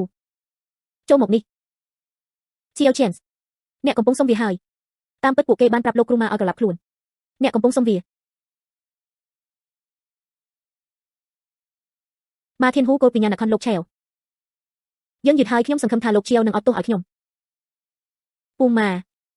ពួកគេជាអ្នកដែលបានធ្វើបាបខ្ញុំនិងឪពុកខ្ញុំនាងក៏បានបុកមកលើខ្ញុំដែរនាងថែមទាំងទូចឲ្យខ្ញុំសុំទោសនាងទៀតផងអ្នកទាំងអស់គ្នាពិតជាគួរឲ្យចាប់អារម្មណ៍ណាស់ហ៊ានធ្វើបាបនារីវ័យក្មេងតើអ្នកហ៊ានប្រមាថលោកឆេវយ៉ាងដូចម្តេចខ្ញុំកំពុងឈរនៅទីនេះថ្ងៃនេះខ្ញុំចង់ឃើញតើអ្នកណាមានភាពក្លាហានបែបនេះគាត់គ្រាន់តែជាកូនប្រសារដែលគ្មានប្រយោជន៍ម្នាក់ប៉ុណ្ណោះតើគាត់មានគុណសម្បត្តិអ្វីខ្លះដែលសមនឹងទទួលបានការកោតសរសើរពីអ្នកគួរឲ្យគោរពណាស់លោកភ្លុនលោកប្រធានម៉ាគាត់នៅការដ្ឋានសំណងជាងអត់តូចគួរឲ្យស្រឡាញ់ម្នាក់អ្នកផ្អែកលើអារម្មណ៍របស់អ្នកចំពោះលោកឆេវតែប៉ុណ្ណោះការមិនគោរពចំពោះចំណុចនេះវាអាចធ្វើឲ្យគ្រួសារវងទាំងមូលនឹងត្រូវវិនាសគ្រួសារវងរបស់អ្នកអាចក្លាយជាមនុស្សលេចធ្លោមួយយប់ប៉ុន្តែអ្នកបានជ្រើសរើសខុសហើយមិនអាចទៅរួចយ៉ាងម៉េចដែរដោយសារតែគំនិតខុសមួយរបស់អ្នកវាបានបំផ្លាញអនាគតគ្រួសារវងទាំងមូលក្រុមគ្រួសារវងបានធ្វើឲ្យលោកឆេវអាក់អន់ចិត្តថ្លៃដើមគឺគ្រួសារវងទាំងមូលការផុតពូជលោកប្រធានម៉ាអកប្បកិរិយារបស់គ្រួសារវងរបស់ខ្ញុំចំពោះអ្នកប៉ុន្តែស្មោះត្រង់គ្មានហេតុផលលាក់កំបាំងអ្វីទាំងអស់លោកប្រធានម៉ាសូមលើកនេះលែងខ្ញុំហើយតែម្ដងនេះទេខ្ញុំសូមអង្វរអ្នកលើកនេះលែងខ្ញុំហើយវងជានរែងអេអ្នកពឹងផ្អែកលើឋានៈរបស់អ្នកជាសមាជិកនៃគ្រួសាររាជវង្សនិងពួកអភិជនក្រអឺតក្រទុំពួកគេក៏ចង់កាត់ខ្ញុំជាបំណែករាប់ពាន់ដែរការប្រហារជីវិតលីងឈីមែនទេគំរាមកំហែងគ្រួសារធំទាំង5ពួកគេក៏ចង់ដាក់ខ្ញុំក្នុងបញ្ជីខ្មៅដែរឥឡូវនេះហេតុអ្វីបានជាអ្នកត្រូវអង្វរសុំសេចក្តីមេត្តាករុណាទៀតអ្នកមានភាពក្លាហានបែបនេះខ្ញុំបានព្យាយាមកប់ចិត្តពួកគេរួចហើយសម្ព័ន្ធ Nation ដ៏ធំបំផុតហេតុអ្វីបានជារឿងនេះកើតឡើងអ្នកប្រាប់ខ្ញុំហេតុអ្វីបានជារឿងនេះកើតឡើងហេតុអ្វីបានជារឿងនេះកើតឡើងប្រាប់ខ្ញុំពីមូលហេតុដែលរឿងនេះកំពុងកើតឡើងអូគាត់ចេញនេះមិនអាចទទួលយកបានទេ អ្នកទាំងអស់គ្នាចង់បង្ខំកូនស្រីខ្ញុំមែនទេលុតជង្គង់ចុះហើយសុំទោសខ្ញុំបាននិយាយថាខ្ញុំមិនសមនឹងទទួលបានវាទេឥឡូវនេះតើអ្នកគិតយ៉ាងណាដែរតើពួកគេស័ក្តិសមទេកញ្ញាវ័យក្មេងខ្ញុំសូមអភ័យទោសចំពោះអ្នកមើលនាងបានប្រាប់អ្នកម៉ាធីនហ៊ូអ្នកមានពេល10នាទីខ្សែធនគ្រូសាស៊ូទេមិនចង់ថេងរឹកសឹកខ្ញុំបាននិយាយអំពីអ្វីគ្រប់យ៉ាងដែលតាក់ទងនឹងគ្រូសាថេងខ្ញុំបានផ្ដល់ឲ្យពួកគេទាំងអស់ខ្ញុំមិនជឿទេខ្ញុំប្រាប់អ្នកសូម្បីតែម៉ាធីនហ៊ូក៏មិនអាចធ្វើឲ្យខ្ញុំអាក់អន់ចិត្តបានដែរអ្នកនៅតែមិនជឿវាខ្ញុំប្រាប់អ្នកមនុស្សទាំងនេះមានវត្តមានមិនស័ក្តិសមធ្វើឲ្យកូនស្រីខ្ញុំលុតជង្គង់ទេអ្នកនៅតែមិនជឿឥឡូវនេះអ្នកឃើញលទ្ធផលហើយតើអ្នកនៅតែជឿវាទេអ្នកច្បាស់ជាអាចប្រាប់ខ្ញុំពីព្រលឹមហើយអ្វីមិននិយាយខ្ញុំបាននិយាយតើអ្នកជឿវាទេអ្នកបានលាក់ខ្លួនអស់រយៈពេលជាច្រើនឆ្នាំវាគឺសម្រាប់ឱកាសនេះយ៉ាងជាក់លាក់ដែរធ្វើឲ្យកូនស្រីខ្ញុំអាម៉ាស់មុខតើអ្នកជាមនុស្សដែរទេទម្ងន់នៃគំនិតវាពិតជាគួរឲ្យខ្លាចណាស់ល្បិចកឥតប្រយោជន៍អ្នកហ៊ានវាខ្ញុំមែនទេ Chill Chance ខ្ញុំមិនត្រូវការឲ្យអ្នកធ្វើឲ្យខ្ញុំខ្មាស់អៀនទេចុះបើអ្នកចាប់ភ្នែកលោកគ្រូមកវិញអ្វីគ្រប់យ៉ាងអំពីគ្រូសាថេងរបស់ខ្ញុំតើនេះមានអ្វីពាក់ព័ន្ធនឹងអ្នកទាំងអស់នេះអរគុណដល់ការខិតខំប្រឹងប្រែងរបស់ខ្ញុំកញ្ញាតាំងវាជាការមើលស្រាលខែខ្វាំងទុំខ្លាំងពេកអ្នកកំពុងវាតម្លៃខ្លួនឯងហួសហេតុពេកហើយបើមិនអញ្ចឹងទេជំនួយរបស់លោក Chill គ្រូសាថេងរបស់អ្នកក៏នឹងមិនស្ថិតនៅកន្លែងដែលអ្នកនៅសប្តាហ៍នេះដែរប្រហែលជាកាលពីយូរយារណាស់មកហើយវាត្រូវបានគ្រប់ដណ្ដប់ដោយគ្រូសាអភិជនជាច្រើនញ៉ាំវាទាំងអស់7 ឆ្នាំមុនគ្រូសាថេងកំពុងស្ថិតក្នុងភាពចលាចលមិនអាចបង្កើតមូលដ្ឋាននៅខេត្តខ្វាំងទុំបានទេខ្ញុំខ្លាចថាអ្នកនឹងជួបប្រទះនឹងឧបសគ្គមានតែពេលនោះទេដែលពួកគេជួយដោយសម្ងាត់ប៉ុន្តែមិននឹកស្មានដល់បន្ទាប់ពីអ្នកខ្លាចជាអ្នកចំនួនដ៏មានទ្រព្យសម្បត្តិប៉ុន្តែគាត់មិនស្គាល់គ្រួសាររបស់គាត់ទេហើយពួកគេមិនស្ទាក់ស្ទើរក្នុងការប្រើកូនស្រីរបស់ពួកគេជាបន្ទះចរចានោះទេសូមឡើងទៅកាន់តំណែងខ្ពស់របស់អ្នកទេខ្ញុំមិនធ្វើទេសកម្មភាពរបស់អ្នកនោះពន្យល់អ្វីគ្រប់យ៉ាងថ្ងៃនេះដើម្បីកូនខ្ញុំនឹងមិនប៉ះអ្នកទេប៉ុន្តែចាប់ពីពេលនេះទៅអ្នកទៅតាមផ្លូវរបស់អ្នកខ្ញុំដើរលើស្ពានតូចចង្អៀតរបស់ខ្ញុំយើងគ្មានការភ្ជាប់បន្ថែមទៀតទេចំពោះអ្នកវិញតើពួកគេមិនមានគម្រោងបង្កើតរណសិរ្សរូបរួមមួយដើម្បីដាក់ខ្ញុំក្នុងបញ្ជីខ្មៅទេមកតោះចាប់ផ្ដើមលោក Chell យើងមិនបានយល់ពីស្ថានភាពនោះទេវាជាកំហុសរបស់គ្រូសាឆាញ់និងវងទាំងអស់ដែលបង្កបញ្ហាយើងទាំងអស់គ្នាធ្លាប់ប្រើយើងមានឆន្ទៈក្នុងការបង្ហាញពីភាពស្មោះត្រង់របស់យើងសូមអភ័យទោសឲ្យខ្ញុំផងលោក Chell មិនថាលោក Chell ស្នើលក្ខខណ្ឌអ្វីក៏ដោយយើងនឹងមិនបដិសេធឡើយពេលដែលអ្នកកំពុងព្យាយាមដាក់ខ្ញុំក្នុងបញ្ជីខ្មៅឥឡូវនេះវាមើលទៅដូចជាពួកគេចង់លេបត្របាក់ខ្ញុំទាំងរស់របៀបឥឡូវនេះយើងកំពុងត្រូវបានអ្នកអតីតប្រើប្រាស់ម្ដងទៀតយល់ព្រមអ្នកគួរតែបិទមាត់តែប៉ុណ្ណោះខ្ញុំនឹងទុកជីវិតរបស់អ្នកលោក Chell ពិតជាពូកែលេងសើចមែនហើយអ្វីខ្ញុំមិនយកសន្តាគារនេះទិញវាដោយផ្ទាល់នេះត្រូវបានផ្ដល់ឲ្យអ្នកជាការសុំទោសអញ្ចឹងហើយចប់ត្រឹមនឹងខ្ញុំបាននិយាយហាមឃាត់ខ្លួនឯងតើអ្នកមានការជំទាស់ណាមួយទេខ្ញុំកំពុងផ្ដល់ឱកាសចុងក្រោយដល់អ្នកលោក Chell នោះហួសហេតុពេកហើយយើងកំពុងបង្ហាញការគោរពដល់អ្នកខ្ញុំគ្រាន់តែមើលមុខអ្នកទេប្រសិនបើយើងពិតជាហែករបស់មុខចេញមែនកុំបន្ទោសយើងដែលមិនបានមើលមុខអ្នកប្រសិនបើយើងពិតជាហែករបស់មុខចេញមែនកុំបន្ទោសយើងដែលមិនបានមើលមុខអ្នកបិទមាត់ទៅតើអ្នកដឹងទេតើលោក Chell ជានរណាលោកប្រធានម៉ាយើងគោរពអ្នកខ្ញុំកំពុងរក្សាមុខសម្រាប់អ្នកប៉ុន្តែយើងមិនខ្វល់ថាគាត់ជានរណាទេតើអ្នកពិតជាកំពុងរុញយើងឲ្យដល់គេមែនទេបន្ទាប់មកកុំបន្ទោសយើងអ្នកទាំងអស់គ្នាតើអ្នកណាមិនមែនមកពីគ្រួសារតារាល្បីឋានៈដ៏ខ្ពង់ខ្ពស់ប្រសិនបើអ្នកពិតជាពឹងផ្អែកលើខ្លួនឯងកុំចាត់យើងច្រើនណាស់បន្ទាប់មកអ្នកគួរតែសាកល្បងវាគាត់និយាយត្រូវព្រោះអ្នកមិនចង់បានទីបញ្ចប់ដោយសន្តិភាពបន្ទាប់មកសូមសាកល្បងវាអ្នកទាំងអស់គ្នាពិតជាកំពុងស្នើសុំវាមែនអ្នកទស្សនាយកពួកគេចុះយើងជាក្រុមមួយប៊ីងសេងនៅខេត្តខ្វាងទុំអស់រយៈពេលជាច្រើនឆ្នាំឈរយ៉ាងរឹងមាំជានិច្ចផ្អែកលើតែការលើកឡើងដ៏ក្រអឺតក្រទុំរបស់គាត់វាអាចធ្វើឲ្យយើងអន្តែតចេញពួកយើងច្រើនណាស់នៅទីនេះហើយអ្វីបានជាខ្លាចគាត់តែម្នាក់ឯងបន្ទាប់មកខ្ញុំនឹងប្រាប់អ្នកតើធ្វើដូចម្ដេចដើម្បីសរសេរតួអង្គសម្រាប់គេស្លាប់អ្នករាល់គ្នាដែលមានវត្តមានកុំឲ្យពួកគេណាម្នាក់រត់គេចខ្លួនឡើយផ្ដល់ឲ្យខ្ញុំទាំងអស់បានយកចេញពីខេត្តខ្វាងទុំលោកប្រធានម៉ាតើអ្នកនឹងធ្វើរឿងនេះសម្រាប់គាត់តែម្នាក់ឯងទេធ្វើបាបយើងក្រុមកម្ពុជាទាំងអស់នៅក្នុងខេត្តខ្វាងទុំជាមួយតែអ្នកមួយចំនួនតូចប៉ុណ្ណោះមិនស័ក្តិសមនឹងការប្រៀបធៀបជាមួយលោក Chell ទេតើគាត់មានអំណាចអ្វីពួកគេអាចកំទេចយើងទាំងអស់គ្នាក្នុងពេលតែមួយតើអ្វីដែលធ្វើឲ្យគាត់ពិសេសម្លេះ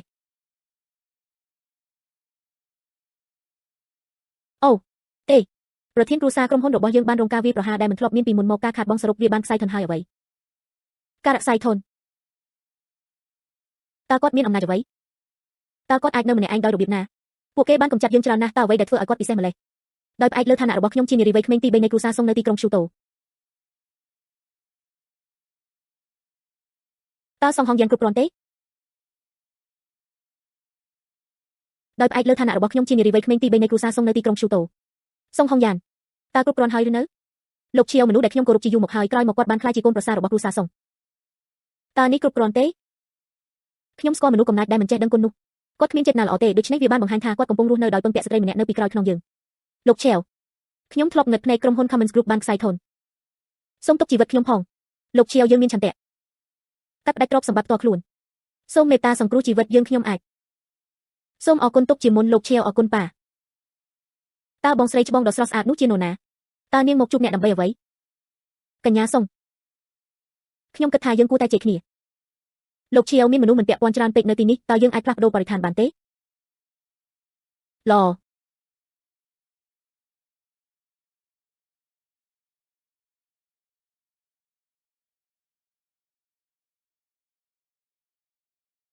ឈប់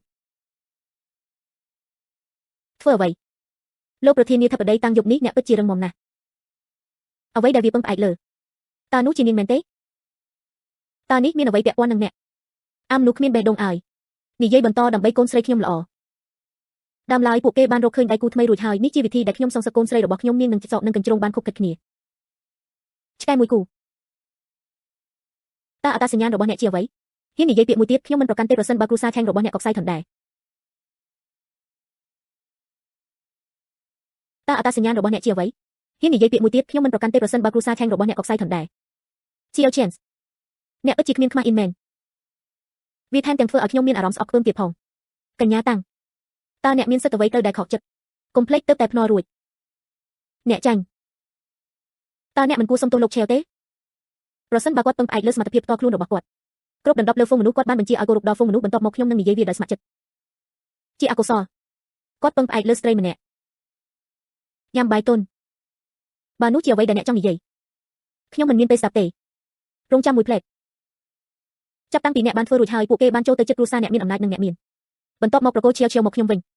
ខ្ញុំមិនចង់បានឈៀវទេការទទួលកំដៅចង់ឲ្យរងទុកវេទនាសៀវរងទុកតែនៅពេលដែលនាងដើរតាមអ្នកខ្ញុំមិនអនុញ្ញាតឲ្យឈៀវត្រូវបានប្រកូលឲ្យអ្នកទេអ្នកកំពុងវង្វេងស្មារតីយ៉ាងហោចណាស់អ្នកគួរតែផ្ដល់ឲ្យឈៀវឱកាសមួយដើម្បីជ្រើសរើសវាអាស្រ័យលើជំរឿសរបស់នាងតូចតាមម៉ាក់ស្លៀករ៉ូបស្អាតបំផុតខ្លាចជាព្រះនាងដ៏ស្រស់ស្អាតបំផុតប៉ាស្រឡាញ់កូនតូចជាងគេក្មេងតូចក៏ស្រឡាញ់ឪពុករបស់នាងជាងគេដែរប្រដាប់ក្មេងលេងរបស់ខ្ញុំបញ្ចូលសក់រ៉ូបម្ចាស់កក្រីប៉ាខ្ញុំបានទិញវាទាំងអស់សម្រាប់ខ្ញុំចង់ក្លាយជាព្រះនាងតូចរបស់ប៉ាអ្នករវល់ពេញមួយថ្ងៃខ្ញុំមិនដឹងថាអ្នករវល់ជាមួយអ្វីទេខ្ញុំអាចជួបអ្នកតែម្ដងក្នុងមួយខែប៉ុណ្ណោះអ្នកកំពុងតាមរកអ្វីដែលហៅថាទ្រព្យសម្បត្តិខ្ញុំបានបោះបង់ចោលផ្ទះនេះជាយូរមកហើយ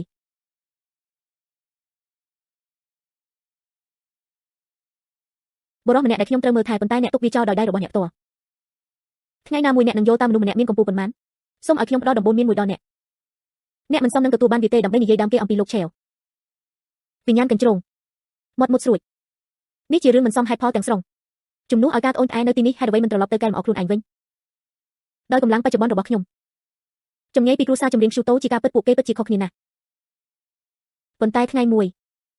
ខ្ញុំនឹងពឹងផ្អែកលើការខិតខំរបស់ខ្ញុំផ្ទាល់លើគាត់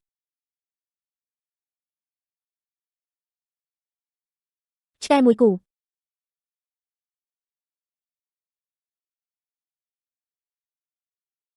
ថេងរូតចូលការបញ្ជាទិញចុងក្រោយដែលខ្ញុំបានធ្វើបានលុបចោលជាបណ្ដោះអាសន្នអ្នកចាត់ការទូទៅចេញ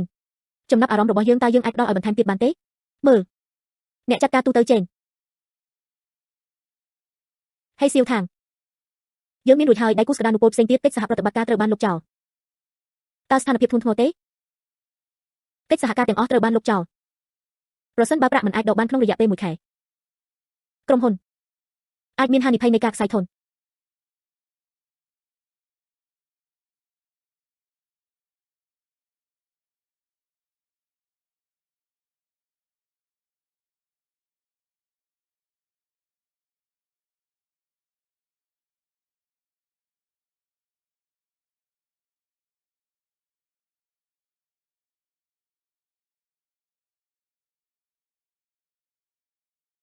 សួស្ដីលោកខៃលោកជីវិនអ្នកបានឲ្យខ្ញុំខ្ចីប្រាក់3លាននោះវាបាន1ខែហើយដល់ពេលត្រូវសងវាវិញហើយផ្ដល់ឲ្យខ្ញុំ2ថ្ងៃទៀតមួយថ្ងៃខ្ញុំពិតជាខ្ញុំនឹងផ្ដល់ឲ្យអ្នកនៅអត្តបរមាមួយថ្ងៃខ្ញុំនឹងមិនឃើញលុយនៅថ្ងៃស្អែកទេខ្ញុំនឹងរុះរើសរាយរៀងរបស់អ្នកជាបំណែកផ្ញើទៅក្រៅប្រទេសអូទេ ខ្ញុំ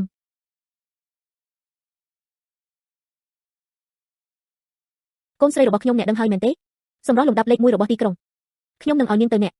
តើគ្រប់គ្រាន់ដើម្បីសងបំណុលទេជួបគ្នានៅសន្តាគារឆាងមីងអ្នកត្រូវតែធានាផ្ញើនាងទៅក្រែរបស់ខ្ញុំរងចាំតែព័ត៌មានរបស់ខ្ញុំប៉ុណ្ណោះតោះរំភើបចិត្តតោះរំភើបចិត្ត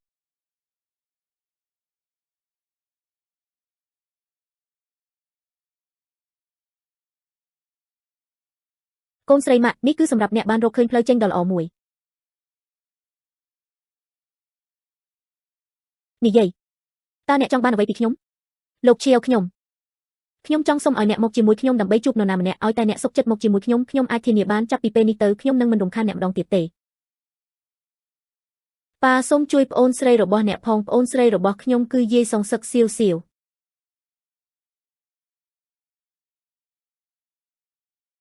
ឡខ្ញុំនឹងទៅជាមួយអ្នក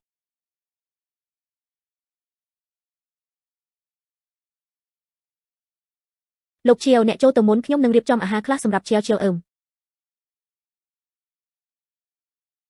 ប៉ាខ្ញុំគិតថា Sister Song អស្ចារ្យណាស់ចុះបើខ្ញុំយកនាងធ្វើជាម្ដាយខ្ញុំវិញហេតុអ្វីតូចអ្នកមិនអាចនិយាយបែបនោះបានតតែសោះស្រមុក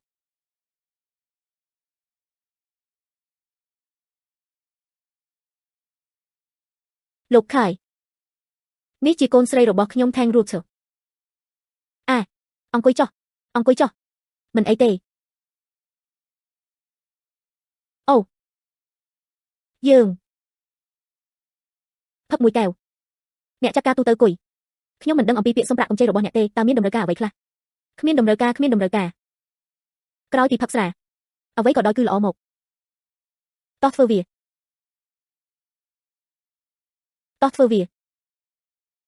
អូញ៉ាំអាហារ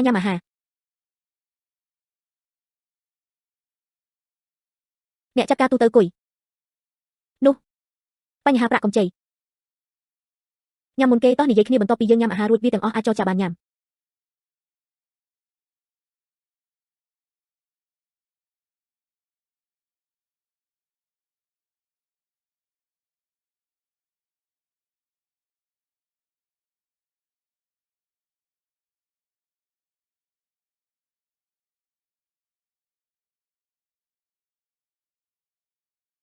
លោកប្រធានាធិបតីតាំង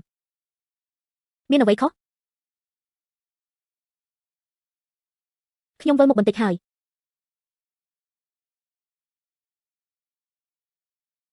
លោកប្រធានាធិបតីតាំងមានអ្វីខុសមិនអីទេតិចចុះកំពុងចូលគេងមិនអីទេសម្រាប់លំដាប់លេខ1របស់ទីក្រុងខ្ញុំនឹងធ្វើឲ្យអ្នកមានអារម្មណ៍រំភើបនៅថ្ងៃនេះ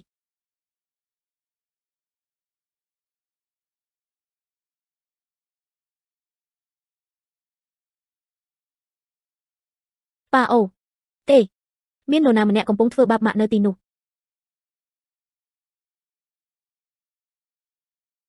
ឈប់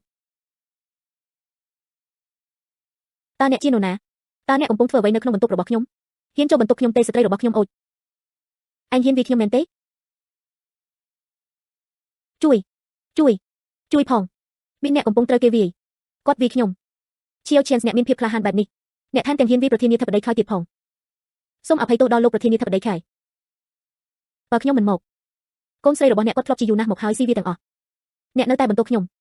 តើយើងសុខសប្បាយទេតើវាជាអ្វីទៅអ្នកវាហាក់ដូចជាអ្នកអត់អន់ចំពោះមនុស្សម្នាក់នេះធ្វើបាបកូនស្រីរបស់អ្នកពិតជាម្ដាយរបស់នាងមែនជាវ chance តើអ្នកមកដល់ទីនេះដោយរបៀបណាម្ដាយរបស់អ្នកបានលក់អ្នកអនុញ្ញាតឲ្យបរិសម្នាក់នេះដេកជាមួយអ្នកທາງរស់ឬអ្នកគួរតែប្រយ័ត្នជាងនេះម្ដាយរបស់អ្នកបានលក់អ្នកអនុញ្ញាតឲ្យបរិសម្នាក់នេះដេកជាមួយអ្នកថែងរស់ត្រូវប្រុងប្រយ័ត្នបន្ថែមទៀត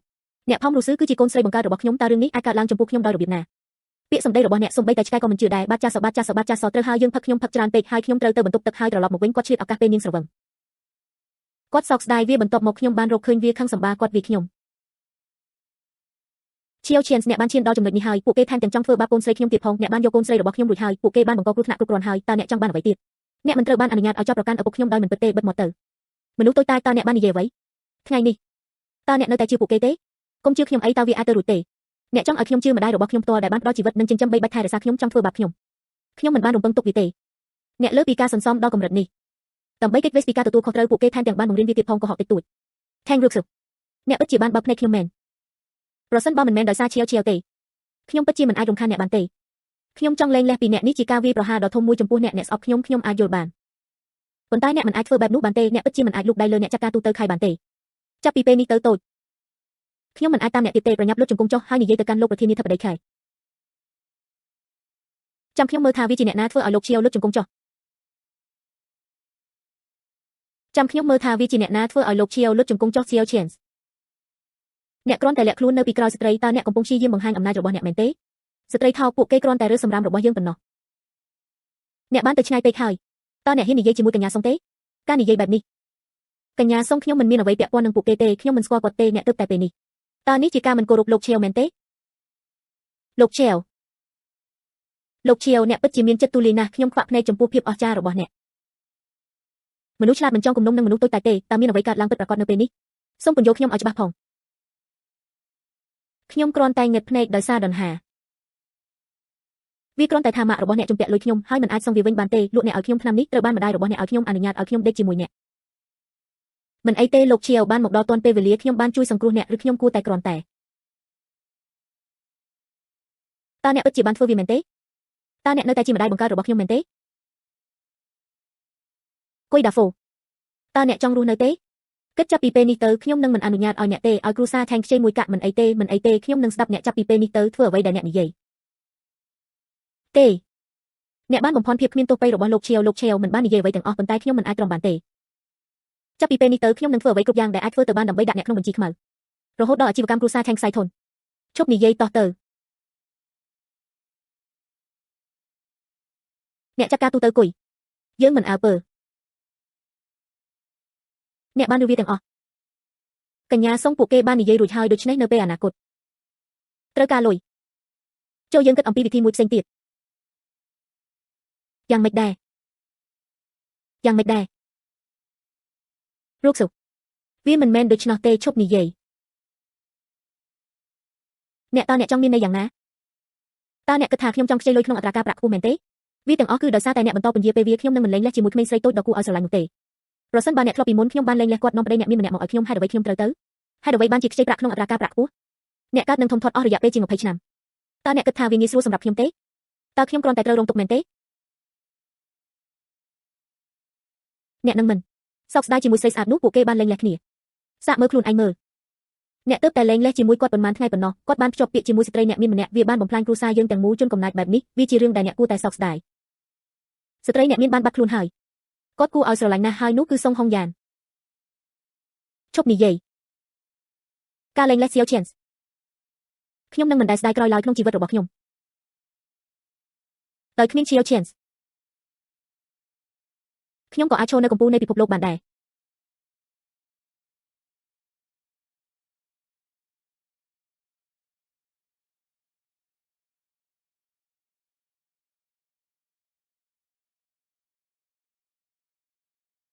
ហេតុអ្វីបានជាអ្នកត្រឡប់មកវិញរូបសុតើអ្នកកំពុងធ្វើអ្វីនៅទីនេះខ្ញុំមានរបស់ធំមួយដំណឹងល្អសម្រាប់អ្នករូបសុអ្នកនឹង Xiao Chance ក្មេងស្រីតូចគួរឲ្យស្រឡាញ់នោះពួកគេបានលែងលះគ្នាធ្វើបានល្អ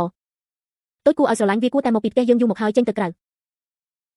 អូយប្តីឲ្យតើអ្នកកំពុងនិយាយអំពីដំណឹងល្អអ្វីខ្ញុំបានទៅកាស៊ីណូកាលពី 2-3 ថ្ងៃមុនបានជួបការបាញ់ប្រហារដ៏ធំមួយតើអ្នកណាអាចឡើងមករកគាត់បានដូច្នេះគ្រូសាឆែងចាប់ពីពេលនោះមកគាត់ក៏ងើបឡើងយ៉ាងលឿនពិតជាអស្ចារ្យមែនសុងវ៉ាងចៅវ៉ៃនីវ័យក្មេងទី2នៃគ្រូសាសុងនេះគឺទីក្រុងខ្ជូតូគ្រូសាសុងដែលជាគ្រូសាអភិជនកម្ពុមួយត្រូវហើយរូបសុ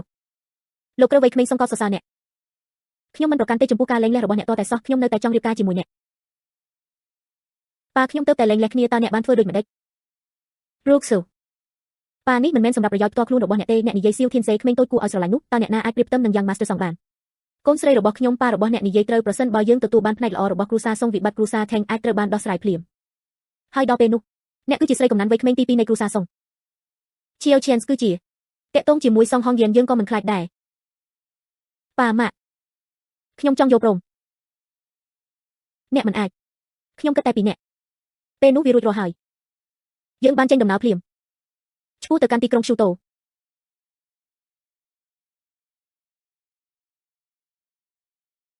សូមឲ្យប្រធានគ្រួសារសូមជម្រាបសួរសម្ដេចជម្រាបសួរឯកឧត្តមក្រោកឡើងសូមអរគុណព្រះករុណា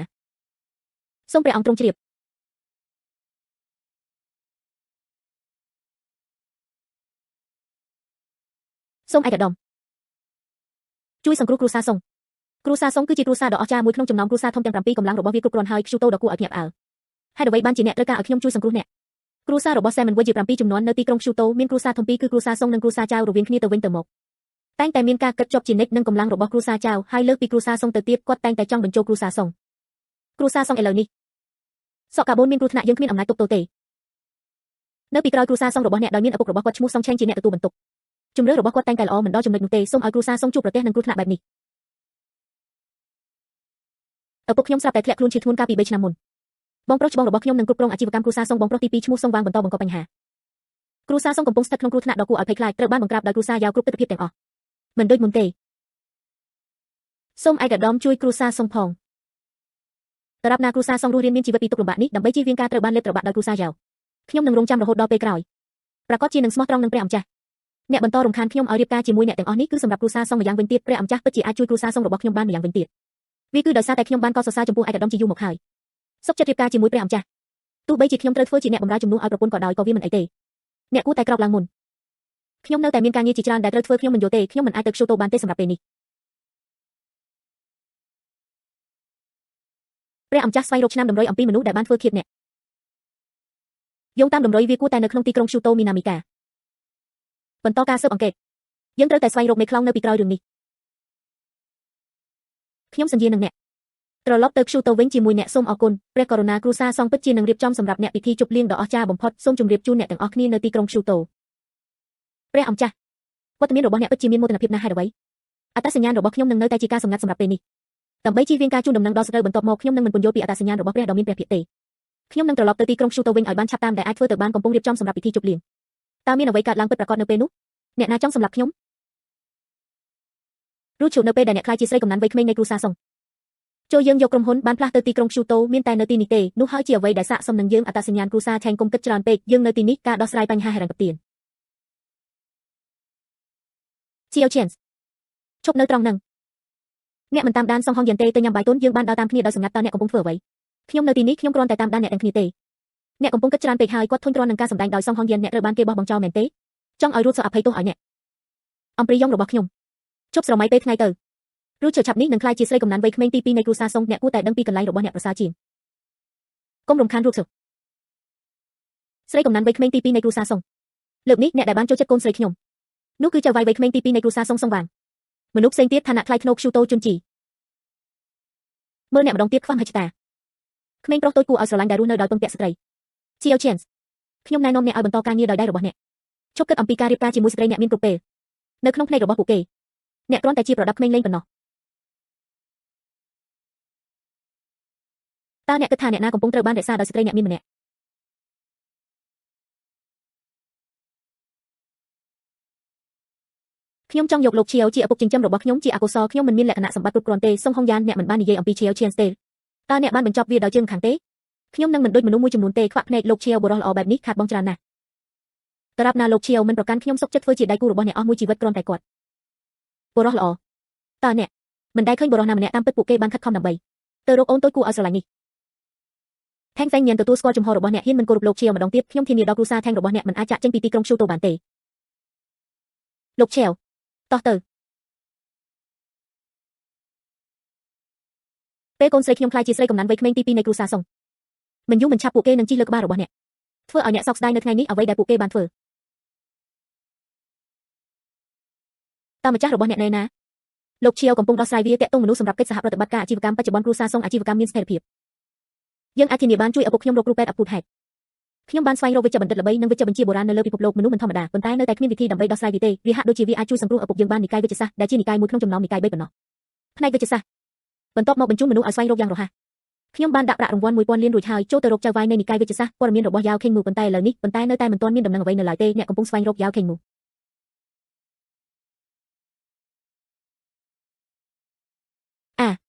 សុងសៅទីបំផុតអ្នកបានមកដល់ហើយការកកស្ទះចរាចរណ៍សុងសៅនេះជាកូនស្រីរបស់ខ្ញុំឈ្មោះតាំងរស់ហឺអូកញ្ញាតាំងខ្ញុំស្រឡាញ់ឈ្មោះរបស់អ្នកយូរហើយខ្ញុំបាននិយាយច្រើនអំពីអ្នកស្រីតាំងនេះតើមានអ្វីរំខានអ្នកទាំងអស់នេះគឺដោយសារតែប្អូនស្រីរបស់អ្នកសុងហុងយ៉ានប្អូនស្រីរបស់ខ្ញុំមានអ្វីកើតឡើងសុងហុងយ៉ានត្រូវបានចិញ្ចឹមដោយឪពុកចិញ្ចឹមម្នាក់អតីតស្វាមីរបស់កូនស្រីខ្ញុំទើបតែពេលនេះនៅចំពោះមកកូនស្រីខ្ញុំបង្ហាញខ្លួននិងមានចរិតក្រអឺតក្រទុំសុងសៅគុំយល់ច្រឡំអីរូបសើជាមួយកូនតូចគួរឲ្យស្រឡាញ់នេះវាត្រូវបានកាត់ផ្តាច់ជាយូរមកហើយវាជាក្មេងស្រីតូចគួរឲ្យស្រឡាញ់នោះគាត់បានដេញតាមរូបឈើដោយមិនឈប់ឈរប៉ាជប់និយាយទៅពួកឯងរូបឈើកុំបារម្ភយប់នេះគ្រូសាសុងរបស់យើងនឹងរៀបចំពិធីជប់លៀងមួយអញ្ជើញឲ្យចូលរួមយ៉ាងធំនៅពេលនោះប្រសិនបើសុងហុងយ៉ាននោះហ៊ាននាំមកប្រសិនបើអតីតស្វាមីរបស់អ្នកចាក់ចេញខ្ញុំពិតជានឹងបង្រៀនអ្នកនៅមេរៀនដ៏ល្អមួយក្មេងល្ងងនោះសុងសៅពួកគេមើលថែយើងយ៉ាងល្អរួចឈើបន្ទាប់ពីអាហារពេលល្ងាចទៅនៅជាមួយសុងឆៅទៅអ្នកកំពុងស្វែងរកយ៉ាវខេងនោះព្រះអម្ចាស់ល្អប៉ុន្តែមេបាក់យ៉ាវបានធ្វើដំណើរយ៉ាងទូលំទូលាយអស់រយៈពេលជាច្រើនឆ្នាំពួកគេបានបាត់ខ្លួនដោយគ្មានដានឆ្នាំមុនបុរសចំណាស់ដែលបានសុំឲ្យខ្ញុំក្លាយជាកូនជាងរបស់គាត់ត្រូវបានគេស្គាល់ផងដែរថាជាយ៉ាវខេងនោះតើវាជារឿងចៃដន្យមែនទេស្វែងរកយ៉ាវខេងនោះទុកវាឲ្យខ្ញុំ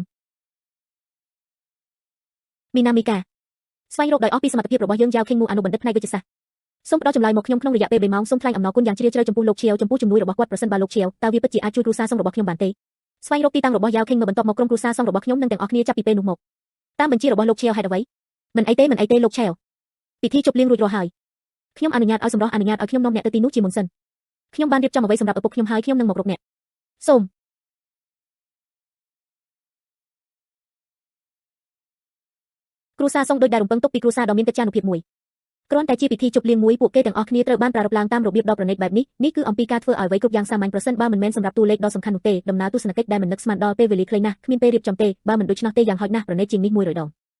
សុងសៅដែលអ្នកបានលើកឡើងតើអ្នកណាជាអ្នកបាញ់ប្រហារដ៏ធំដើម្បីអាចក្លាយជាគ្រួសារសុងរបស់យើងហៅថាការបាញ់ប្រហារដ៏ធំមួយកម្លាំងនិងឋានៈជាការពិតណាស់វាមិនអាចប្រៀបផ្ទឹមបាននៅក្នុងលោកនេះទេមិនអាចប្រៀបផ្ទឹមបានក្នុងលោកតើវាអាចជាមនុស្សមកពីគ្រួសារឈៀវមែនទេត្រូវហើ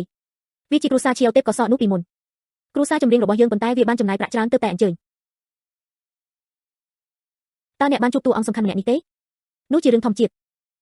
ិខ្ញុំមិនពេញចិត្តនឹងអ្វីដែលអ្នកនិយាយទេប្រធានសម្ព័ន្ធ Southern Sky ពួកគេថែមទាំងមានគម្រោងយកខ្ញុំធ្វើជាកូនជាងទៀតផ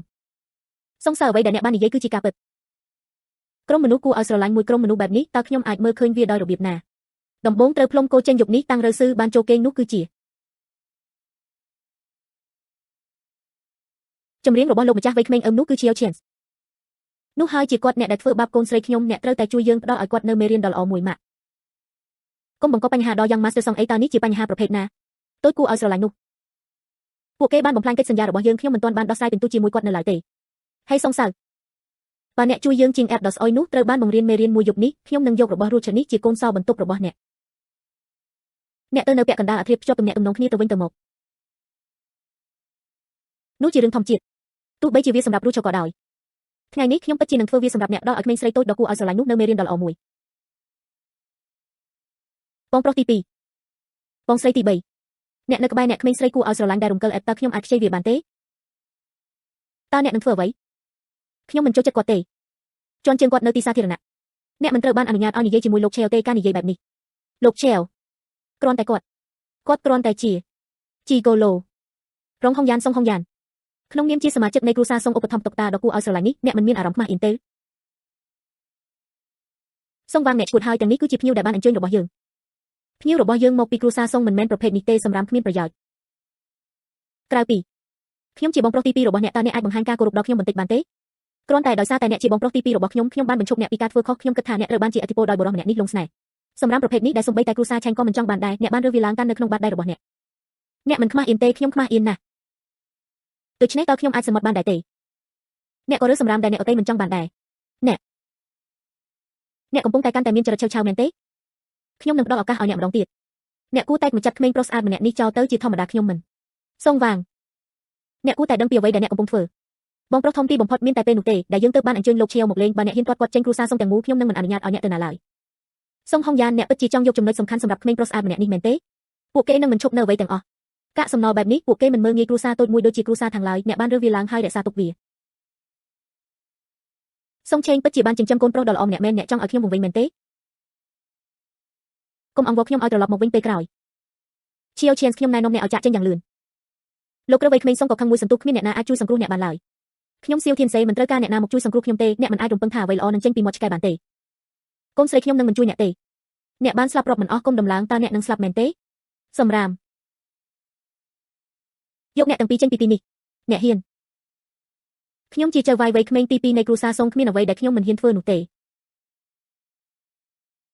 ហ៊ានទប់ទល់បាក់ជើងរបស់ពួកគេហើយបន្ទាប់មកបោះវាចេញចាំមើលអ្នកណាហ៊ានសុងវាងតើអ្នកចង់មានន័យយ៉ាងណាដោយរឿងនេះអ្នកចង់បានតើខ្ញុំគួរបណ្ដេញភ្ញៀវរបស់ខ្ញុំចេញទេភ្ញៀវគាត់គ្រាន់តែជាតើអ្នកជាជាងអត់មែនទេបងប្រុសធំអ្នកមានមនុស្សបែបនេះសូមអញ្ជើញមកពិធីជប់លៀងវាពិតជាមិនស័ក្តិសមសម្រាប់ឱកាសផ្លូវការទេបើរឿងនេះចេញគ្រួសារចម្រៀងរបស់យើងតើអ្នកដាក់មុខរបស់អ្នកណែណាបើទោះបីជាលោកឈៀវពួកគេទាំងអស់មិនស័ក្តិសមនឹងត្រូវបានចាត់ទុកថាជាសិល្បៈខ្ពស់នោះទេបន្ទាប់មកយើងនៅតែមានតើខ្ញុំមានមុខមាត់បែបណាដើម្បីរស់នៅខ្ញុំនឹងប្រាប់អ្នកវិបត្តិគ្រួសារសុងមានតែលោកឈៀវប៉ុណ្ណោះដែលបានចាត់វិធានការមានតែពេលនោះទេដែលអាចដោះស្រាយបានគាត់គ្រាន់តែជាបានបណ្ដេញចេញទៅគួរឲ្យស្រឡាញ់តើគាត់មានសមត្ថភាពអ្វីដើម្បីដោះស្រាយបញ្ហានេះឈៀវ chance អ្នកប្រញាប់ពន្យល់វាទៅសងឆៅអ្នកគ្រាន់តែជាកម្មករសំណងម្នាក់ប៉ុណ្ណោះកម្មករចំណាក់ស្រុកកំពុងដឹកអេតតាពួកគេមានជំនាញអ្វីខ្លះជួយពួកគេឬទេបងប្រុសអ្នកកំពុងពឹងផ្អែកលើគាត់អ្នកមិនបានប្រព្រឹត្តចំពោះគ្រួសារសុងរបស់យើងទេតើអ្នកកំពុងរុញពួកគេចូលទៅក្នុងរណ្ដៅភ្លើងមែនទេតើខ្ញុំអាចជួយសង្គ្រោះគ្រួសារសុងបានទេវាមិនមែនជាកន្លែងរបស់អ្នកដើម្បីបញ្ចេញមកទេសម្រាប់ដែលដឹងពីរបៀបពឹងផ្អែកលើស្ត្រីតែប៉ុណ្ណោះពួកគេថែមទាំងហ៊ានប្រកួតប្រជែងជាមួយគ្រួសារសុងទៀតផងឈៀវ chance ចូលមកហើយលុតជង្គង់ឥឡូវនេះសូមអភ័យទោសដល់សងឆៅចេញពីផ្លូវខ្ញុំទៅហ៊ាននិយាយជាមួយលោកឈៀវម្ដងទៀតចង្អុលនឹងកាយវិការឥឡូវនេះខ្ញុំនឹងបញ្ឈប់អ្នកបងប្រុសធំបិទមាត់ទៅរឿងមួយទៀតខ្ញុំនឹងវាយអ្នកដែរបងប្រុសធំសម្រាប់តែមនុស្សទាំងនេះអ្នកចង់វាយខ្ញុំការវាយអ្នកគឺស្រាលពេកចំពោះខ្ញុំប្រសិនបើយើងធ្វើឲ្យលោកឆែវខឹងឲ្យវាមកខ្ញុំឥឡូវនេះចេញពីគ្រួសារសុងទៅខ្ញុំចង់ឃើញតើគាត់អាចធ្វើអ្វីបានដើម្បីជួយសង្គ្រោះគ្រួសារសុងប្រសិនបើគាត់មិនអាចរក្សាទុកវាបានខ្ញុំនឹងធ្វើឲ្យប្រកាសថាគាត់នឹងស្លាប់នៅទីក្រុងឈូតូគ្មានកន្លែងណាដើម្បីបញ្ចុះសពពួកគេទេបិទមាត់ទៅចំពោះគ្រួសារថេងសូមចាក់ចេញជាបន្ទាន់សុងសៅអ្នកត្រូវតែជួយយើងអ្នកទាំងអស់គ្នាចេញទៅក្រៅហើយរងចាំខ្ញុំឈៀវ chance វាជាការល្អបំផុតប្រសិនបើអ្នកអាចជួយសង្គ្រោះគ្រួសារសុងបានបើមិនដូច្នោះទេខ្ញុំនឹងហែកផ្ទះរបស់អ្នកជាបំណែកតើវាអាចជាឈៀវ chance មែនទេពិតជាមានវិធីមួយជួយគ្រួសារសុងយកឈ្នះលើការលំបាករបស់ពួកគេលោកឈៀវខ្ញុំសោកស្ដាយណាស់វាជាកំហុសរបស់ខ្ញុំដែលមិនបានព្រៀនប្រដៅពួកគេឲ្យបានត្រឹមត្រូវគ្មានទាំងអស់នេះវាទាំងអស់ជាកំហុសរបស់ឈៀវ chance ទៅគួរឲ្យស្រឡាញ់នោះបើមិនដូច្នោះទេយើងពិតជាមិនមានត្រូវបានបណ្ដេញចេញពីគ្រួសារសុងម៉ាក់ឈប់និយាយតើខ្ញុំបាននិយាយអ្វីខុសទេវាតែងតែដូច្នោះមែនមីងនិយាយត្រូវហើយវាជាកំហុសរបស់ក្មេងស្រីតូចនោះទាំងអស់ខ្ញុំមិនដឹងទេគាត់រួមជាមួយបងប្រុសនិងប្អូនស្រីរបស់គាត់តើពួកគេបានឲ្យថ្នាំវេទមន្តប្រភេទណាដល់ខ្ញុំចម្រៀងរបស់លោកម្ចាស់វ័យក្មេងតើយើងគួរទុកវាចោលមែនទេនេះជា chance អូនតូចគួរឲ្យស្រឡាញ់នេះប្រព្រឹត្តខ្លួនដោយមោទនភាពណាស់តើពួកគេបានបោកបញ្ឆោតគ្រួសារសុងមែនទេកុំបារម្ភអីរងចាំរហូតដល់ខ្ញុំបង្ហាញវាការកុហកដ៏គួរឲ្យស្រឡាញ់នេះចម្រៀងជាគ្មានអ្នកណាហ៊ានការពារគាត់ទេនៅពេលនោះខ្ញុំពិតជានឹងតស៊ូវិញយ៉ាងខ្លាំងក្លាបង្រៀនមេរៀនមួយដល់ជនអនាថានេះសម្រាប់អ្នកនេះបានបញ្ចេញកំហឹងរបស់ខ្ញុំចង់ឃើញសៀវធានសេក្មេងតូចគួរឲ្យស្រឡាញ់នោះតើធ្វើដូចម្តេចដើម្បីដោះស្រាយបញ្ហានេះកិច្ចការគ្រួសារសុងលោកឈៀវខ្ញុំទើបតែទទួលបានព័ត៌មានឪពុកខ្ញុំស្ថិតក្នុងស្ថានភាពធ្ងន់ធ្ងរគាត់ជិតស្លាប់ហើយខ្ញុំមិនស្គាល់លោកឈៀវទេបានតាក់ទងពីមុនមេដឹកនាំនិកាយចៅតើមានព័ត៌មានអ្វីទេអ្នកមិនចាំបាច់បារម្ភទេយាយណាងគេមានយ៉ាវខេងមូត្រូវបានរកឃើញពួកគេកំពុងធ្វើដំណើរឥឡូវនេះអ្នករំពឹងថាក្មេងស្រីតូចគួរឲ្យស្រឡាញ់នេះកំពុងស្វែងរកយ៉ាវខេងមូខ្ញុំគួរតែអធិស្ឋានដល់ព្រះពោធិសត្វគាត់បានលេចមករកខ្ញុំនៅក្នុងសុបិនមួយវាបានមកតាមរបៀបពិតប្រាកដមួយតើខ្ញុំគួរនិយាយយ៉ាងដូចម្តេចប្រសិនបើខ្ញុំបានដឹងអ្វីដែលអ្នកត្រូវការព្យាបាលគឺចម្រៀងចាស់របស់លោកគ្រូបន្ទាប់មកខ្ញុំនឹងធ្វើចលនារបស់ខ្ញុំហេតុអ្វីមិនអញ្ចឹងតើអ្នកកំពុងធ្វើពុតដើម្បីអ្វីអ្នកធ្វើអេដដូសអុយឲ្យតើអ្វីអាចព្យាបាលជំងឺរបស់ឪពុកខ្ញុំបានពិតមកទៅលោកឆេវអ្នកពិតជាអាចព្យាបាលវាបានខ្ញុំបាននិយាយការសន្យាគឺជាការសន្យាតារាបណាវាមិនមែនជាមនុស្សស្លាប់ខ្ញុំអាចជួយសង្គ្រោះជីវិតគាត់បានគាត់ពូកែបង្ហាញខ្លួនណាស់សូម្បីតែយ៉ាវខេងមើលខ្ញុំនៅទីនេះខ្ញុំខ្លាចថាគ្មាននរណាម្នាក់ក្នុងចំណោមពួកគេទេអ្នកពិតជាឆ្មើងឆ្មៃណាស់អ្នកក៏អាចជ្រើសរើសបានដែរកុំជឿខ្ញុំអីចូលទៅនាំចៅវាយមកទីនេះបាត់ចាស់សោះលោកឆេវឪពុកខ្ញុំបានមកដល់លោកឆេវស្ថានភាពយ៉ាងណាដែរធ្ងន់ធ្ងរណាស់បើមិនព្យាបាលទាន់ពេលវេលាទេគាត់នឹងមិនរស់នៅបានយូរទៀតទេអត្ថប្រយោជន៍នោះជាមនុស្សម្នាក់វាច្បាស់ណាស់ប្រសិនបើអ្នកគ្មានសមត្ថភាពប្រញាប់ឡើងឥឡូវនេះចេញពីគ្រួសារសុងរបស់ខ្ញុំទៅជួយសន្សំសំចៃខ្ញុំពីការលំបាកក្នុងការធ្វើវាដោយខ្លួនឯងបណ្ដេញអ្នកចេញបិទមាត់ទៅលោកឈៀវតើអ្នកគិតថាមានវិធីព្យាបាលបញ្ហានេះទេអាចដរាបណាវាត្រូវបានដកចេញការជាប់គាំងនៃឈាមនៅក្នុងខ្លួនសុំជាមួយអស្តបុរាណសម្រាប់ដកកម្ដៅនិងបំពន់វាអាចព្យាបាលបានទាន់ពេលវេលាសូមលោកឈៀវចាត់វិធានការអ្នកពិតជាចង់ឲ្យក្មេងល្ងងម្នាក់នេះព្យាបាលជំងឺរបស់ឪពុកបិទមាត់ទៅចាប់តាំងពីលោកឈៀវបាននិយាយត្រូវតែមានវិធីមួយដើម្បីជួយសង្គ្រោះប៉ាផ្អែកលើគាត់គ្រាន់តែជាជាងអត់ដ៏រៀបរៀបម្នាក់ប៉ុណ្ណោះតើអ្នកជឿអ្វីទាំងអស់ដែលគាត់និយាយទេតើអ្នកជានរណាឲ្យប្រកាសមានអ្វីមួយខុសប្រក្រតីជាមួយខួរក្បាលរបស់គាត់ឬគ្រាន់តែមិនយកជីវិតឪពុកយើងទេយកវាឲ្យធ្ងន់ធ្ងរបងប្រុសទី2អ្វីដែលបងប្រុសខ្ញុំនិយាយគឺជាការពិតគ្រាន់តែទុកចិត្តលោកឈៀវទៅសូមវ៉ាងប្រសិនបើអ្នកមិនប្រព្រឹត្តខ្លួនចេញពីទីនេះចាប់តាំងពីអ្នកមនុស្សគ្រប់គ្នានិយាយថាគាត់អាចជួយសង្គ្រោះឪពុករបស់គាត់បានតើអ្នកហ៊ានភ្នាល់ខ្ញុំទេ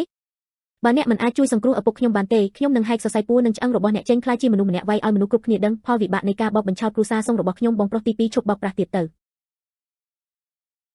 ចុះបើខ្ញុំជាសះស្បើយវិញប្រសិនបើអ្នកព្យាបាលខ្ញុំបានលុតជង្គង់នៅលើដីខ្ញុំនឹងអន់ក្បាល3ដងខ្ញុំក៏បានធ្វើត្រាប់តាមសម្លេងឆ្កែព្រុសដែរចាប់ពីពេលនេះទៅខ្ញុំនឹងចាត់ទុកអ្នកជាសមាជិកគ្រួសារសង្ឃជានិច្ចភ្ញៀវកិត្តិយសព្រោះតែចង់ខ្លាចជាឆ្កែខ្លាំងពេកខ្ញុំនឹងបំពេញបំណងប្រាថ្នារបស់អ្នកនៅថ្ងៃនេះបន្លំខ្លួនជាខ្មោចលោកឆេវទោះបីជាអ្នកមិនអាចព្យាបាលឪពុកខ្ញុំបានក៏ដោយគ្រួសារសង្ឃរបស់យើងនឹងមិនបន្ទោសអ្នកទេសូមមេត្តាធ្វើការផ្លាស់ប្ដូររបស់អ្នកកុំបារម្ភអីស្ថានភាពរបស់ Old Master Song វាពិតជាពិបាកសម្រាប់មនុស្សធម្មតាក្នុងការព្យាបាលប៉ុន្តែខ្ញុំបានធ្វើចលនារបស់ខ្ញុំនៅថ្ងៃនេះសូម្បីតែស្ដេចនរកក៏មិនអាចយកគាត់ទៅបានដែរតើតុកតានេះជារបស់អ្នកណាមាត់ធំលេតើតុកតានេះជារបស់អ្នកណាមាត់ធំលេលោកវេជ្ជបណ្ឌិតចៅទីបំផុតអ្នកបានមកដល់ហើយនោះហើយជាគាត់បាននិយាយថាជំងឺរបស់ឪពុកខ្ញុំក្រៅពីគាត់គ្មានអ្នកណាអាចព្យាបាលវាបានឡើយយុវជនសម័យនេះឆ្មើងឆ្មៃនឹងអំនួតខ្លាំងណាស់ពួកគេហ៊ាននិយាយអ្វីក៏ដោយខ្ញុំចង់សាកល្បងវាមើលតើវាអាចជួយសង្គ្រោះជីវិតបានទេលោកឆេវ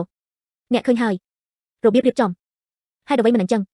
អនុញ្ញាតឲ្យគាត់ធ្វើជំហានដំបូង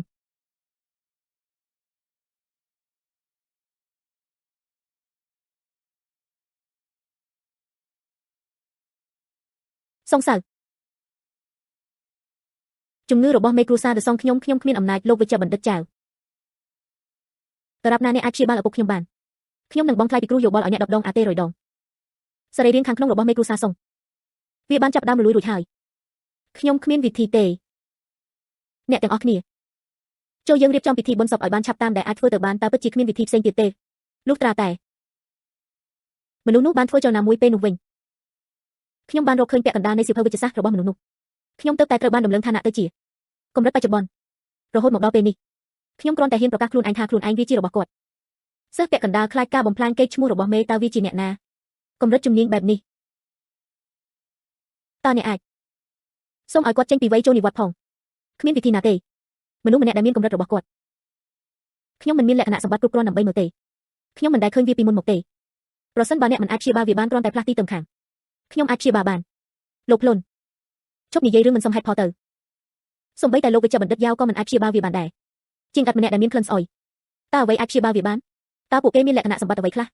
លក្ខណៈសម្បត្តិស្រមុកមើលនេះសិនតើនេះគ្រប់គ្រាន់ទេនេះគឺជាលំដាប់នៃព្រះថ្នាំអ្នកគឺជាមនុស្សម្នាក់ពីពេលនោះមកព្រះថ្នាំពេទ្យត្រូវហើយអ្នកគឺជាមនុស្សម្នាក់ពីពេលនោះមកព្រះថ្នាំពេទ្យ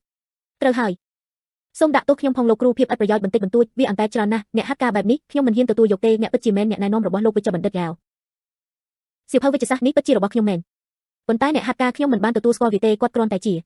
តើគាត់ជាយេហ្គោឡូដែលរស់នៅដោយពឹងពាក់ស្ត្រីមែនទេគាត់មិនអាចទៅរួចទេហ៊ាននិយាយជាមួយម្ចាស់ខ្ញុំយ៉ាងម៉េចខ្ញុំនឹងផ្ដល់ឲ្យអ្នកនៅរបស់ចាស់មួយបិទមាត់ទៅហ៊ានមិនគោរពលោកឈៀវម្ដងទៀតប្រយ័ត្នផងខ្ញុំអាចនឹងមើលរំលងភាពជាបងប្អូនចាំខ្ញុំទៅព្យាបាលមុន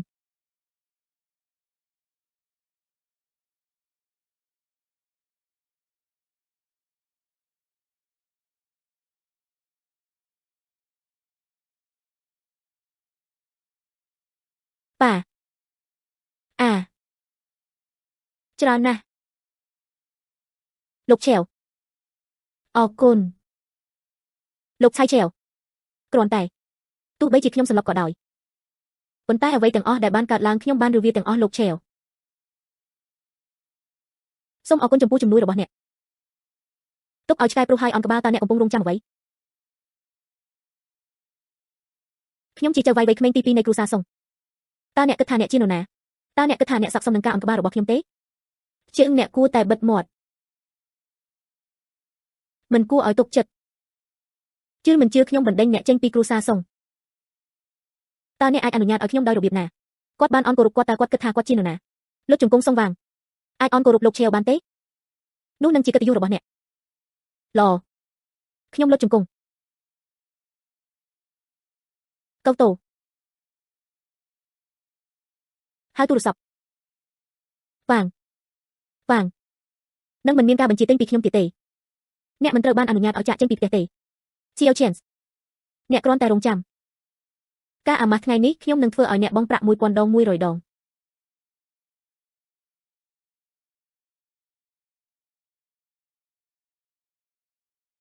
លោកជាវចាប់ផ្ដើមថ្ងៃនេះគ្រូសាសុងគោរពតាមបញ្ជារបស់អ្នកចម្រៀងចាស់របស់លោកគ្រូជាតិពោលនៅក្នុងខ្លួនរបស់អ្នកមិនទាន់ដោះស្រាយអ្នកចង់មានន័យថាសាកសពរបស់មេគ្រូសាសុងវាបណ្ដាលមកពីការពោលត្រូវហើយលើពីនេះវិធីសាស្ត្រដែលប្រើដោយអ្នកដែលបំពោលពួកគេឆ្លាតណាស់កម្រិតឆ្នាំមិនធំទេវាពិបាកសម្រាប់មនុស្សធម្មតាក្នុងការរកឃើញក្នុងរយៈពេលប៉ុន្មានឆ្នាំមកនេះនោះហើយជាមូលហេតុដែលប្រធានគ្រូសាសុងធ្លាក់ខ្លួនជាធ្ងន់ការពោលតើអ្នកណាហ៊ានបំពោលឪពុកខ្ញុំសូមលោកជាវសង្គ្រោះឪពុកខ្ញុំប្រសិនបើយើងត្រូវការជួយសង្គ្រោះមនុស្សគ្រឿងផ្សំមួយទៀតបាត់ព្យាបាលដោយថ្នាំបើមិនដូច្នោះទេនឹងគ្មានវិធីណាដើម្បីបញ្ច្រាស់ស្ថានភាពបានទេតើថ្នាំអ្វីដែលនៅតែត្រូវការផ្កាឈូកព្រើទៀនសានប៉ុន្តែសម្ភារៈអស់ស្លុំដាប់កំពូលលោកជាវខ្ញុំនឹងចាត់អ្នកណាម្នាក់ឲ្យទៅរកមើលវាភ្លាមចូលវាយភ្លេចវាចោលទៅគ្រូសាចម្រៀងរបស់យើងមិនអាចទ្រាំទ្រនឹងទារុណកម្មបែបនេះបានទេទីបំផុតមានពន្លឺនៃក្តីសង្ឃឹមយើងមិនត្រូវបោះបង់ចោលឡើយខ្ញុំស្គាល់កន្លែងមួយដែលមានចាំខ្ញុំទូរស័ព្ទទៅបញ្ជាក់សិន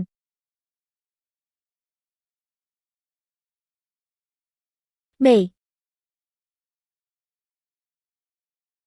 ខ្ញុំមិនអាចមានលទ្ធភាពទិញវាបានទេមេសូមមេត្តាករុណាអនុញ្ញាតឲ្យខ្ញុំតាមអ្នកនេះជាភ្នំហូឡុងប្រាក់ចំណេញដែលមិននឹកស្មានដល់ទឹកអប់បុរាណឥឡូវនេះសេចក្តីមេត្តាករុណាចំពោះអ្នកហេតុអ្វីយកព្រមខ្ញុំនឹងអនុញ្ញាតឲ្យអ្នកហៅខ្ញុំថាលោកគ្រូដោយស្ទាក់ស្ទើរទោះជាយ៉ាងណាក៏ដោយគោលការណ៍នៃការអនុវត្តវិទ្យាសាស្ត្រមិនត្រូវភ្លេចឡើយនេះអ្នកត្រូវតែទទួលយករឿងនេះឲ្យសិក្សាវាដោយប្រុងប្រយ័ត្នខ្ញុំពិតជារស់នៅរហូតដល់ការរំពឹងទុករបស់អនុបណ្ឌិតមេបច្ចុប្បន្នគ្រូសាយ៉ាវគ្រប់ទិដ្ឋភាពទាំងអស់ផ្ដោតលើគ្រូសាសុងប្រសិនបើគ្រូសាយ៉ាវដឹងអ្នកត្រូវតែជួយសង្គ្រោះសុងឆេងវាមិនសំខាន់ទេចាប់តាំងពីខ្ញុំបានធ្វើចលនាមួយជាធម្មតាពួកគេមិនខ្លាចគ្រូសាចោលទេប្រសិនបើអ្នកត្រូវការអ្វីមួយនាពេលអនាគតទន្ទឹងរង់ចាំវាគ្មានអ្វីចម្លែកទេដែលក្មេងស្រីតូចគួរឲ្យស្រឡាញ់ម្នាក់នេះស្ថិតនៅក្នុងគ្រូសាយ៉ាវគាត់ត្រូវបានផ្ដល់កិត្តិយសជាភ្ញៀវកិត្តិយសវាបានបង្ហាញថាវាគឺជាវិជ្ជបណ្ឌិតអពូតហេតុយ៉ាវត្រូវបានគេបោកបញ្ឆោតស្រមុកឈៀវឈៀនអ្នកកំពុងត្រូវបានគ្រប់គ្រងដោយគ្រូសាសុងពួកគេបានបណ្ដេញអ្នកចេញមែនទេខ្ញុំបានប្រាប់អ្នកហើយជីហ្គោឡូវាត្រូវបានកំណត់ថាមិនមានរយៈពេលយូរទេឥតប្រយោជន៍តើអ្នកណាហ៊ានបណ្ដេញម្ចាស់ខ្ញុំចេញមេហាអ្នកកំពុងសម្ដែងពិតជាលះបង់មែនប៉ុន្តែអ្នកមិនអាចបញ្ឆោតខ្ញុំបានទេអូនតូចគួរឲ្យស្រឡាញ់នេះអ្វីដែលគាត់ដឹងគឺរបៀបរំកិលអេតនៅទីបញ្ចប់មិនអាចព្យាបាលជំងឺបានទេអ្នកបានទៅឆ្ងាយពេកហើយហេតុអ្វីអ្នកជំងឺគឺជាអតិភិបទៅមុខហើយរវល់សត្វតូចរបស់អ្នកពួកគេគិតថាពួកគេបានបណ្ដេញយើងចេញអ្នកអាចស្នាក់នៅគ្រួសារសុងបានបោកប្រាស់មិនទាន់ទេត្រូវបានគេចាត់ទុកដូចជាឆ្កែពួកគេទាំងអស់គ្នាប្រញាប់ចេញទៅឆ្កែវង្វេងនោះហើយជាអ្វីដែលខ្ញុំកំពុងនិយាយអូនសម្លាញ់ឆ្កែវង្វេងពាក្យបែបនេះពីមាត់របស់អ្នកគួរឲ្យអស់សំណើចណាស់យើងក៏អាចត្រឡប់ទៅថាញ់ជាវិញបានដែរវាជាអ្នកហើយគីកូឡូត្រូវបានស្ត្រីម្នាក់បោះបង់ចោលតើយើងអាចរស់នៅដោយរបៀបណាតើវាអាចទៅរួចទេដើរសុំទាននៅតាមផ្លូវប៉ាម៉ាក់តោះត្រឡប់ទៅវិញដោះស្រាយជាមួយភាពគួរឲ្យស្រឡាញ់បែបនេះអ្នកត្រូវតែខ្មាស់អៀនគាត់ឲ្យបានត្រឹមត្រូវគាត់ត្រូវដឹងមនុស្សនិងសត្វគឺខុសគ្នាវាបានធ្វើឲ្យគ្រួសារឆាញ់របស់យើងរងទុក្ខវេទនាយ៉ាងខ្លាំងគាត់គួរតែបង់ថ្លៃមិនប្រញាប់ប្រញាល់ទេសូមឲ្យខ្ញុំបង្ហាញអ្នកនៅអ្វីដែលល្អតូចគួរឲ្យស្រឡាញ់ខ្ញុំមាន100យន់តារាប់ណាអ្នកលុតជង្គង់លើដីព្រុសដូចឆ្កែ100យន់នេះខ្ញុំនឹងផ្ដល់រង្វាន់ដល់អ្នកយ៉ាងណាក៏ដោយគ្រួសារសុំលែងចង់បានអ្នកទៀតហើយអ្នកគ្រាន់តែជាឆ្កែវង្វេងកខ្វក់ណាស់មាត់កខ្វក់បេះដូងមានភាពខ្វក់អ្នកហ៊ានវាប្តីខ្ញុំនឹងប្រយុទ្ធជាមួយអ្នករហូតដល់ស្លាប់តើអ្នកណាហ៊ានប្រឆាំងនឹងលោកឆេវតើអ្នកនឹងធ្វើជាស្រូវរបស់គ្រួសារសុងរបស់ខ្ញុំមែនទេគ្រួសារចម្រៀងរបស់អ្នកតើអ្នកមិនបានបោះបង់ចោលកូនតូចដ៏គួរឲ្យស្រឡាញ់នេះទេការស្លាប់នៅតុលាការស្រមុកបើគ្មានអ្វីផ្សេងទៀតទេចូលចេញពីទីនេះទៅកុំបង្កបញ្ហានៅទីនេះលោកឆេវឪពុករបស់ខ្ញុំស្រាប់តែមានអារម្មណ៍មិនស្រួលខ្លួនសូមមកជាមួយខ្ញុំត្រឡប់ទៅវិញហើយស៊ើបអង្កេតល្អ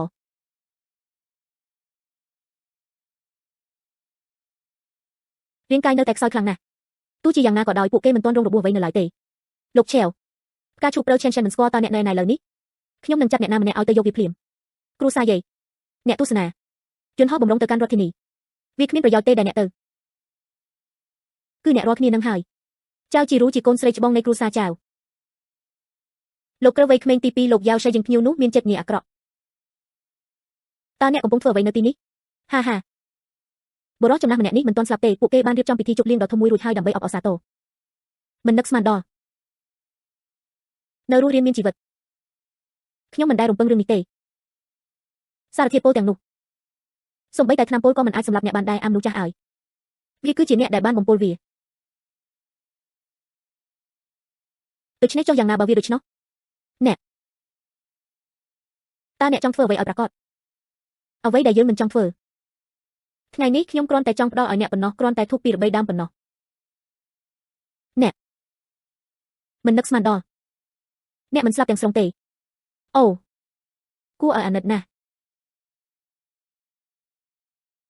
ទោះបីជាគ្រួសារយ៉ាវរបស់អ្នកទាំងមូលត្រូវបានបំផ្លាញចោលក៏ដោយប៉ាខ្ញុំនៅរស់ហើយមានសុខភាពល្អដែរធ្មេញមុតស្រួចនិងអណ្ដាតមុតស្រួច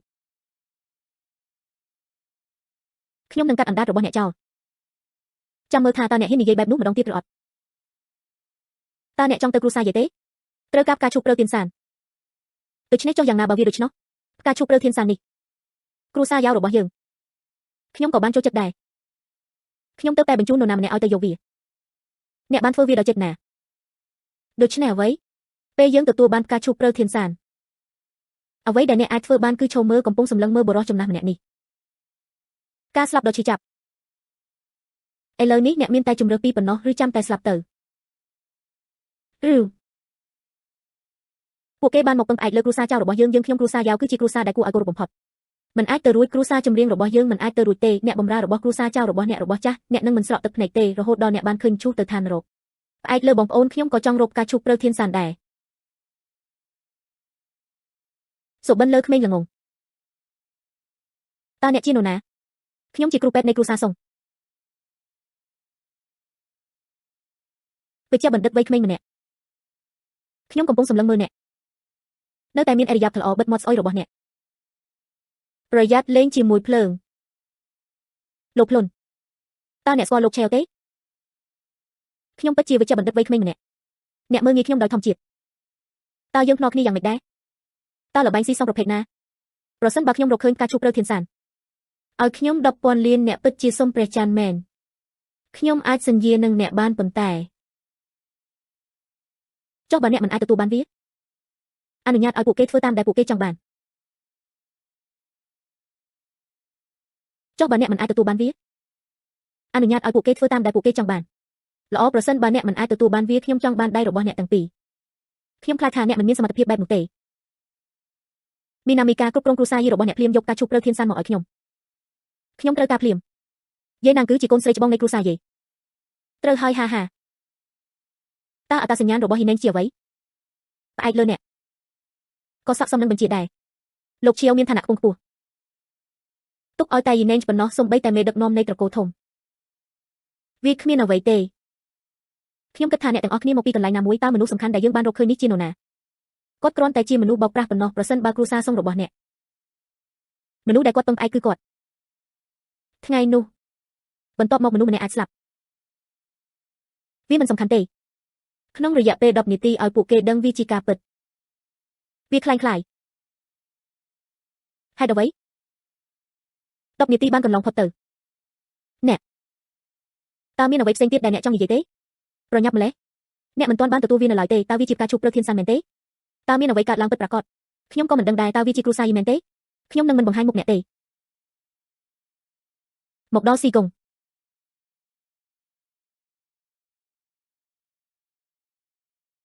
លោកឈៀវការឈូសព្រៅទៀនសានត្រូវបានដឹកជញ្ជូនមក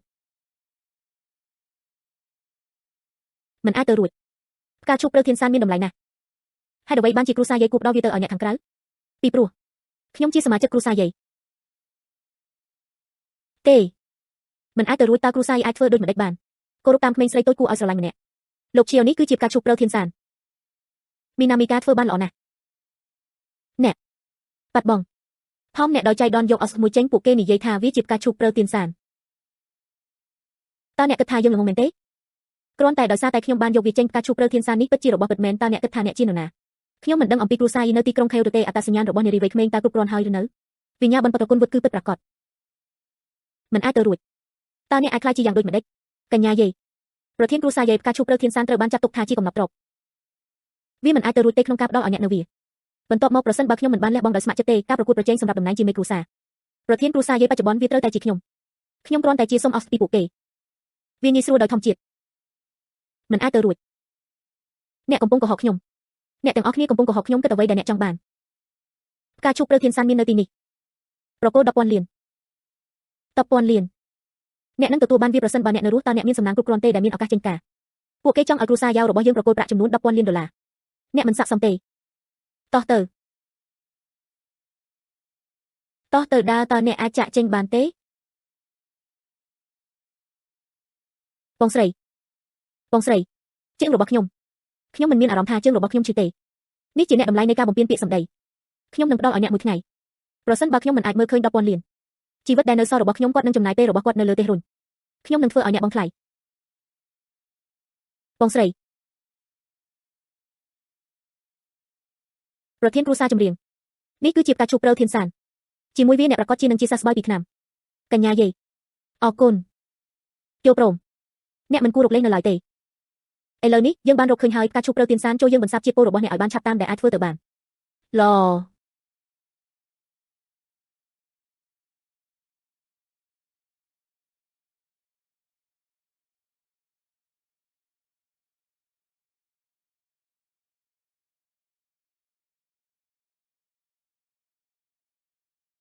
ប៉ាតើអ្នកមានអារម្មណ៍យ៉ាងណាដែរប្រសើរជាងច្រើនលោកឆេវអរគុណសូងហើយក៏ហើយអ្នកជំនាញគ្រួសារសូងជាបន្ទាន់ចាប់ផ្ដើមថ្ងៃនេះការការពារផ្ទាល់ខ្លួនសម្រាប់លោកឆេវបាទចាសោះប្រធានគ្រួសារចម្រៀងមិនចាំបាច់មានបញ្ហាបែបនោះទេខ្ញុំអាចការពារខ្លួនខ្ញុំបានលោកឆេវអ្នកមិនដឹងខ្លួនអំពីអ្វីមួយចៅជីរូមានល្បិចកលនឹងក្បត់ជាតិដើម្បីសម្រេចគោលដៅរបស់មនុស្សម្នាក់ដោយមធ្យោបាយណាមួយដែលចាំបាច់ព្រឹត្តិការណ៍ថ្ងៃនេះនាងប្រកាសជាមិនទុករឿងនេះចោលទេកិច្ចព្រមព្រៀង10,000លានថ្ងៃនេះគ្រួសារយ៉ាវនឹងមិនបំពេញការប្រកិច្ចរបស់ពួកគេទេវាមិនសំខាន់ទេបើពួកគេហ៊ានបំពេញសន្យាខ្ញុំមានវិធីដើម្បីធ្វើឲ្យពួកគេសោកស្ដាយ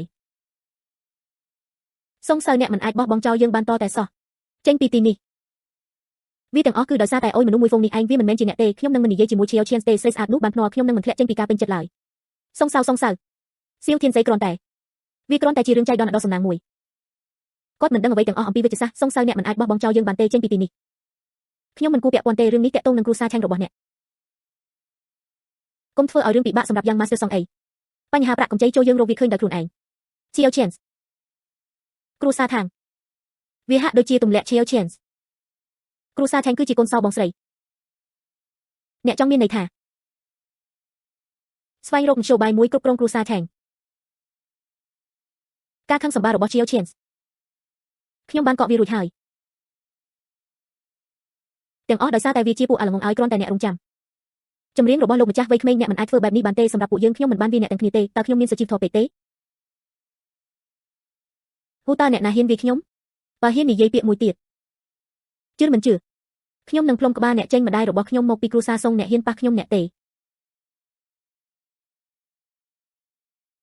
ខ្ញុំចង់បានមនុស្សទាំងនេះតើអ្នកមានយោបល់អ្វីខ្លះទេ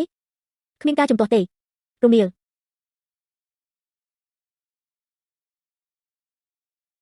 កញ្ញាតើអ្នកសុខសប្បាយជាទេខ្ញុំសុខសប្បាយទេអរគុណច្រើនវាគ្រាន់តែជាការពេញចិត្តតូចមួយប៉ុណ្ណោះចៅវាយនាយវ័យក្មេងរូបនេះក្រឡេកមើលអាកប្បកិរិយាមិនធម្មតាសូម្បីតែសងវងក៏មិនខ្លាចដែរបោះជំហានលើគ្រួសារសុងនោះនៅតែសាមញ្ញណាស់រូបសុប្រញាប់ឡើងអរគុណលោកប្រុសវ័យក្មេងយើងនៅទីនេះនៅតែគ្មានកន្លែងស្នាក់នៅតើវាងាយស្រួលសម្រាប់អ្នកទេ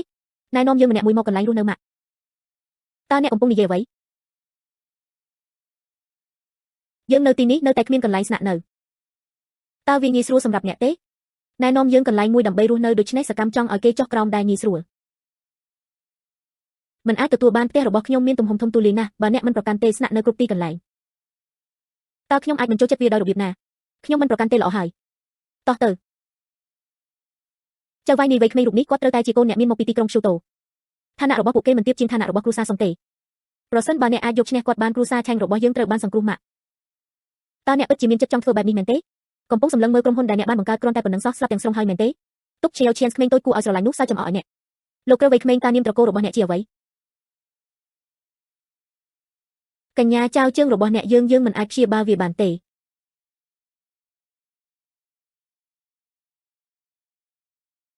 ក្រុមមនុស្សឥតប្រយោជន៍មួយក្រុមតើអ្នករាល់គ្នាល្អសម្រាប់អ្វីទៀត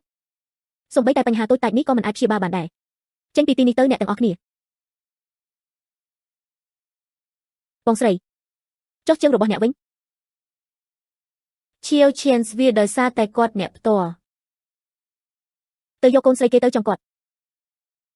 ខ្ញុំមិនជឿតតែសោះគាត់បានបដិសេធមិនព្រមចុះចាញ់ម៉ាក់មិនស្រួលខ្លួនទេចៅជីងឲ្យពួកគេចង់បានចាប់ជំរិតក្មេងតូចយើងត្រូវទៅជូនដំណើរឈៀវឈៀនអ្នកផ្ញើសារហេតុអ្វីគុណនិតនេះនោះមិនអាក្រក់ទេអ្នកគួរតែជូនដំណឹងដល់គាត់ឥឡូវនេះគាត់យ៉ាងហោចណាស់យើងនឹងផ្ដល់ឲ្យអ្នកនៅរាប់រយលានអ្នកទាំងពីរបានបញ្ឆេះភ្លើងចាស់របស់អ្នកឡើងវិញវាមិនមែនជារឿងមិនអាចទៅរួចនោះទេម៉ាក់យើងទាំងពីរអ្នកវាលែងអាចទៅរួចទៀតហើយខ្ញុំគ្រាន់តែព្រួយបារម្ភអំពីឈៀវឈៀវខ្ញុំមិនទៅទេជញ្ជក់យកអូនតូចដ៏គួរឲ្យស្រឡាញ់នោះគាត់បានបំផ្លាញគ្រួសារឆេងរបស់យើងបាត់បង់មុខមាត់ទាំងអស់ខ្ញុំចង់ឲ្យគាត់ស្លាប់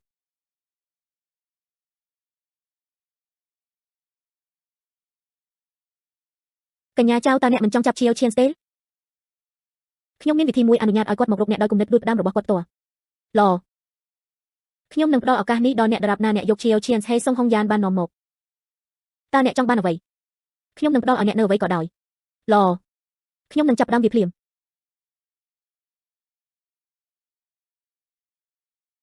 បងស្រីគ្រូសាសុងដរាបណាឈៀវឈៀនត្រូវបានសម្លាប់ក្រុមគ្រូសាចម្រៀងវាមិនសមនឹងការព្រួយបារម្ភនោះទេពេលដោះស្រាយជាមួយឈៀវឈៀនអ្នកនាំមនុស្សមកបំផ្លាញគ្រួសារសុងចោលសម្អាតវាទាំងអស់ខ្ញុំនឹងចាប់ផ្ដើមវាភ្លាមខ្ញុំពិតជានឹងធ្វើពួកគេគ្មានការវិលត្រឡប់មកវិញ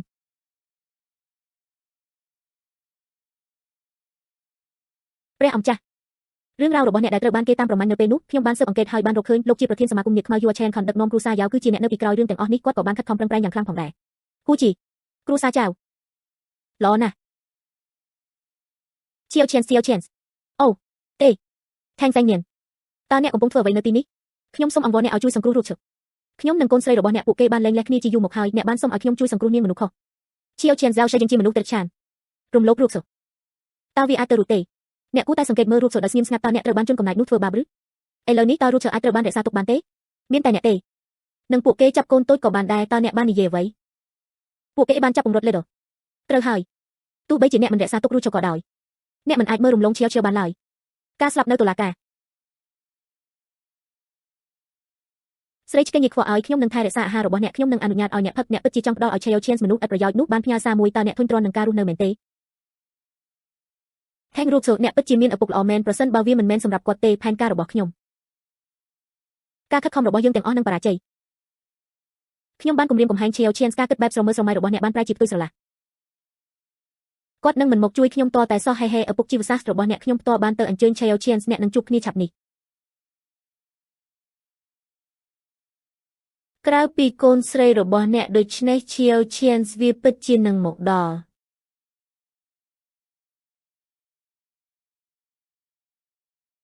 តូចម៉ាក់ឲ្យខ្ញុំខ្លាចហើយក្មេងតូចឲ្យកុំខ្លាចអីម៉ាក់មិនអនុញ្ញាតឲ្យពួកគេទេធ្វើបាបអ្នកអិតខ្មាស់អៀនពួកគេថែមទាំងបានរំលោភបំពានកុមារទៀតផងអ្នកបានហៅខ្ញុំថាគ្មានភាពអៀនខ្មាស់រួចហើយបន្ទាប់មកខ្ញុំនឹងកាន់តែគ្មានភាពអៀនខ្មាស់សូមឲ្យខ្ញុំបង្ហាញអ្នកទុកឲ្យខ្ញុំទៅមនុស្សអាក្រក់អ្នកមិនត្រូវបានអនុញ្ញាតឲ្យធ្វើបាបបណ្ដាយខ្ញុំទេទុកឲ្យខ្ញុំទៅក្មេងល្ងងឲ្យខ្ញុំសម្លាប់អ្នកឈប់ឈៀវឈៀនសៀវធានសីអ្នកគួរតែចាក់ចេញឲ្យលឿនកុំបារម្ភពីខ្ញុំថេងសែងញៀនកញ្ញាចៅធ្វើបានល្អណាស់កញ្ញាអ្វីដែលអ្នកបានសន្យាជាមួយខ្ញុំអ្នកពិតជាមិនត្រូវភ្លេចឡើយថេងសែងញៀនអ្នកបានកុហកយើង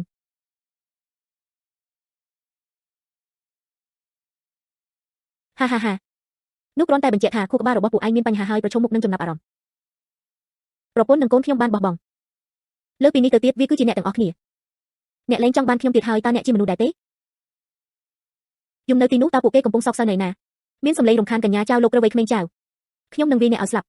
ថេងសែងញៀនអ្នកមិនមែនជាមនុស្សទេឈៀវឈៀនមិនថាអ្នកមានអំណាចប៉ុណ្ណាទេតើវាក៏មិនបានធ្លាក់មកក្នុងដៃខ្ញុំដែរឬហេតុអ្វីត្រូវខ្ជះខ្ជាយដង្ហើមលើពួកគេគ្រាន់តែច្របាច់វាទាំងអស់និយាយតើអ្នកចង់ឲ្យខ្ញុំធ្វើអ្វី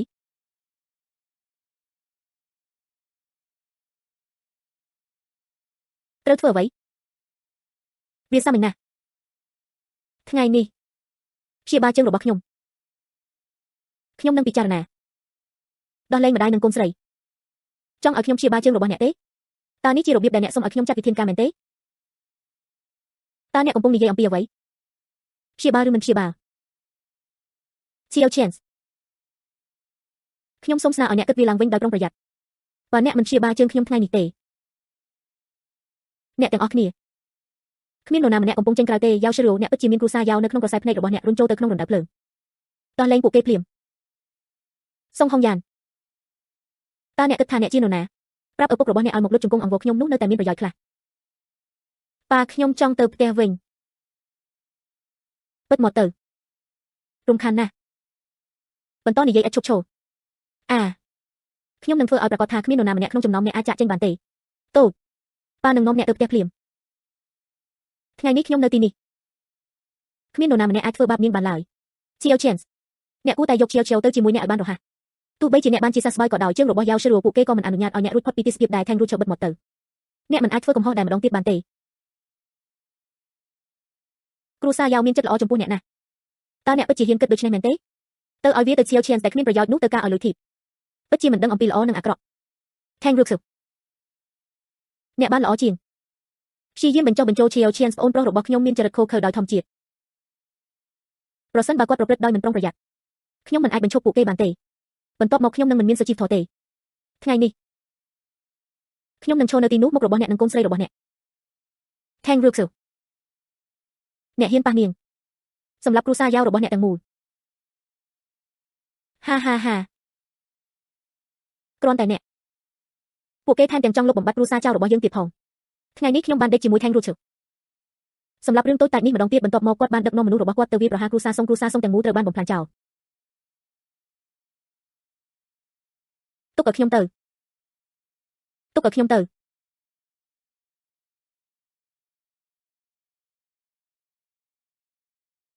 ឯងជាឆ្កែមែនទេឈួត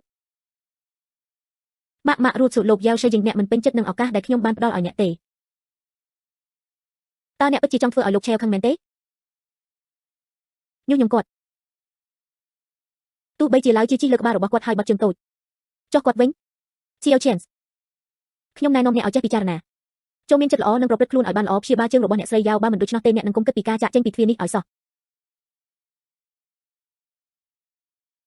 Ruth Chiao Chance ជោគវាសនារបស់គ្រួសារសុងវាទាំងអស់គឺអាស្រ័យលើអ្នកទើបតែថ្ងៃនេះ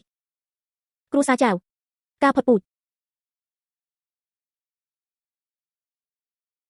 ទើបតែថ្ងៃនេះគ្រួសារចៅការផុតពូជហា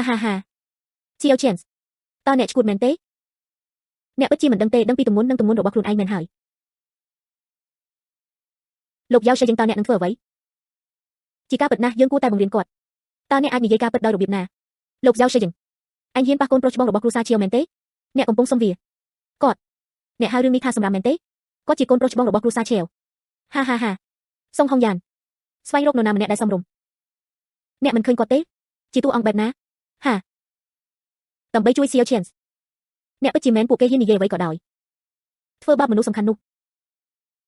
ប្រសិនបើការចោទប្រកាន់បែបនេះត្រូវបានដកចេញគ្រួសារចម្រៀងរបស់អ្នកពួកគេទាំងអស់នឹងវិនាសដោយសារតែរឿងនេះធានាបានអ្នកនឹងជឿឆាប់នេះអ្នកមានពេល3នាទីបានមកដល់ផ្ទះរបស់យ៉ាវតើអ្នកនឹងបន្តធ្វើពុតរហូតដល់ពេលណាអ្នកធ្វើ app ដ៏ស្អុយឲ្យខ្ញុំមានគម្រោងហៅទូរស័ព្ទតើអ្នកជាក្រុមជាង app ដែលមានក្លិនស្អុយមែនទេលោកយ៉ាវឈើខ្ញុំណែនាំអ្នកឲ្យបិទមាត់របស់អ្នកផ្ទាល់ពេលដែលមនុស្សរបស់លោកឈៀវមកដល់អ្នកថែមទាំងបានលុតជង្គង់អង្វរសុំក្តីមេត្តាករុណាទៀតផងគ្មានឱកាសទេខ្ញុំបានអង្វរសុំក្តីមេត្តាករុណាពីគាត់ហាតើសម្រាប់មួយដុំនេះមានទម្ងន់ប៉ុន្មានខ្ញុំមិនអាចដឹងដោយរបៀបណាលុតជង្គង់ចុះភ្លាមបើមិនដូច្នោះទេកញ្ញាចៅខ្ញុំនឹងមិនអនុញ្ញាតឲ្យអ្នកទៅទេ3នាទីក្រោយមកលទ្ធផលនឹងច្បាស់លាស់នៅក្នុងពេលវេលា Chiao Chance ប្រសិនបើអ្នកមិនធ្វើការសម្រេចចិត្តឆាប់នេះទេ3នាទីក្រោយមកអ្នកជាមនុស្សស្លាប់ Chiao Chance តើអ្នកនៅតែឈរនៅទីនោះដើម្បីអ្វីប្រញាប់ឡើងហើយមកទីនេះព្យាបាលជើងរបស់អ្នកស្រីយ៉ាវស្រមុកបុរសម្នាក់ដែលចិត្តស្លាប់តើអ្វីទៅដែលល្អក្នុងការព្យាបាលវាខ្ញុំបានបាក់ជើងទាំងពីររបស់គាត់អនុញ្ញាតឲ្យគាត់រៀនមេរៀនមួយច្បាស់លាស់ហេតុអ្វីសម្រស់តើអ្នកសុខសប្បាយជាទេល្អ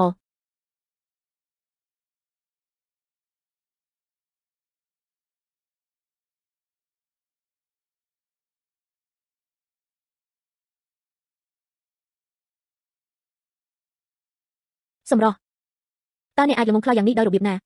ពួកគេមិនអាចធ្វើបាបខ្ញុំបានទេឆ្កែនិងស្ត្រី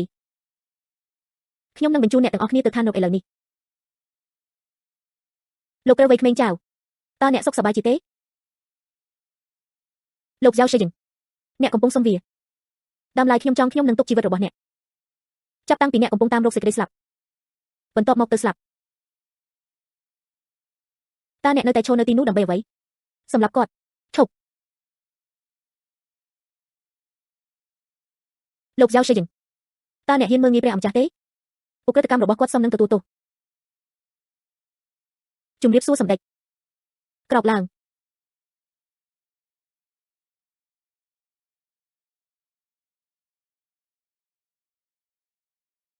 បន្តដំឡើង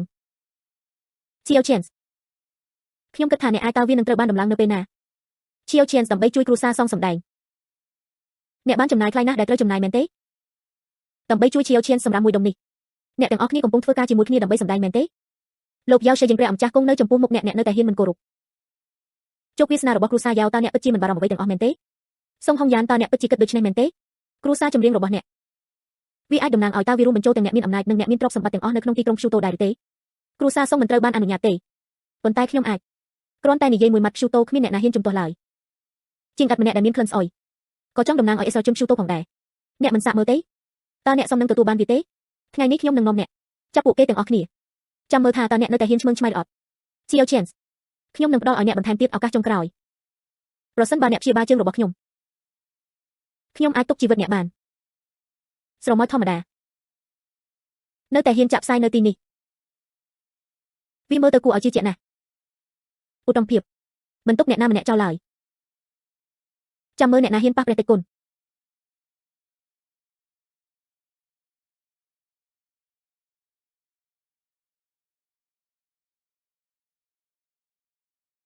យាយណាងគេយ៉ាវខេងមួអនុបណ្ឌិតផ្នែកវិទ្យាសាស្ត្រតើពួកគេមកដល់ទីនេះដោយរបៀបណាជំរាបសួរសម្ដេច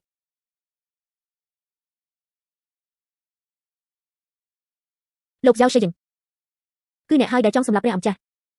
វាប្រហារម្ចាស់របស់ខ្ញុំគ្រួសាររបស់អ្នកឈ្មោះចៅក្លាហានណាស់មិនអាចទៅរួចអ្នកទាំងអស់គ្នាកំពុងកុហកខ្ញុំឈៀវឈៀន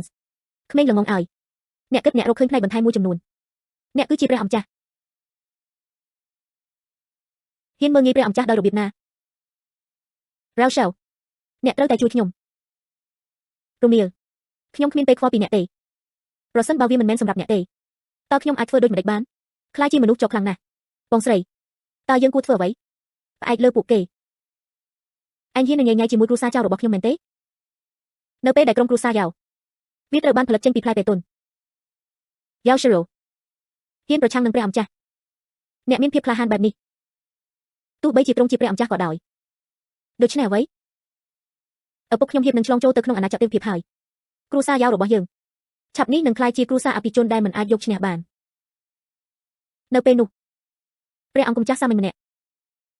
តើវាសំខាន់អ្វីគាត់ពិតជាមហាករុណាមែនឈៀវឈៀនអ្នកគឺជាព្រះអម្ចាស់ហេតុអ្វីបានជាអ្នកមិនប្រាប់ខ្ញុំឲ្យលឿនជាងនេះខ្ញុំគួរតែប្រាប់អ្នកមុននេះបើខ្ញុំប្រាប់អ្នកតើអ្នកជឿខ្ញុំទេតើខ្ញុំបានផ្ដល់ឱកាសឲ្យអ្នកប៉ុន្មានដងហើយអ្នកបានធ្វើវាម្ដងហើយម្ដងទៀតញុះញង់ខ្ញុំឈៀវឈៀនសូមអភ័យទោសឲ្យខ្ញុំលើកនេះខ្ញុំនឹងមិនហ៊ានធ្វើវាម្ដងទៀតទេខ្ញុំអត់ទោសឲ្យអ្នកថែមទាំងមានកូនស្រីតខ្លួនទៀតផងពួកគេទាំងអស់អាចត្រូវបានលូកតើមានប្រយោជន៍អ្វីសម្រាប់ខ្ញុំក្នុងការរក្សាអ្នកឲ្យនៅក្បែរឈៀវឈៀនអ្នកមិនអាចសម្លាប់ខ្ញុំបានទេអ្នកបានសម្លាប់ខ្ញុំកូនស្រីរបស់ខ្ញុំនាងនឹងមិនអត់ទោសឲ្យអ្នកទេចុះពីតំណែងកុំធ្វើឲ្យខ្លួនឯងខ្មាស់អៀននៅទីនេះឈៀវឈៀនមកព្យាបាលជើងរបស់ខ្ញុំព្រឹត្តិការណ៍ថ្ងៃនេះខ្ញុំអាចមើលរំលងអតីតកាលបានបើមិនដូច្នោះទេរងចាំឪពុកខ្ញុំចេញពីការដាក់ឲ្យនៅដាច់ដោយឡែកខ្ញុំនឹងធ្វើឲ្យគាត់សម្លាប់អ្នកឈៀវឈៀនតើអ្នកទេឆាប់មកណាបានព្យាបាលជើងអូនស្រីរបស់ខ្ញុំបើមិនដូច្នោះទេចាំតែស្លាប់ទៅអាណាចក្រទេវភាពមែនទេនោះគួរឲ្យចាប់អារម្មណ៍ណាស់ទោះជាយ៉ាងណាក៏ដោយហេតុផលនេះមិនគ្រប់គ្រាន់ទេខ្ញុំនឹងមិនសម្លាប់អ្នកទេលុះត្រាតែអ្នកអនុញ្ញាតឈៀវឈៀនកុំធ្វើជាមនុស្សដែលមិនដឹងពីចំណុចល្អនិងចំណុចអាក្រក់អ្នកមិនដឹងថាវាល្អប៉ុណ្ណាទេឈៀវឈៀនទុកឲ្យខ្ញុំទៅអ្នកហ៊ានប៉ះសក់មួយសរសៃនៅលើក្បាលខ្ញុំពិតជានឹងឲ្យឪពុកខ្ញុំសម្លាប់អ្នក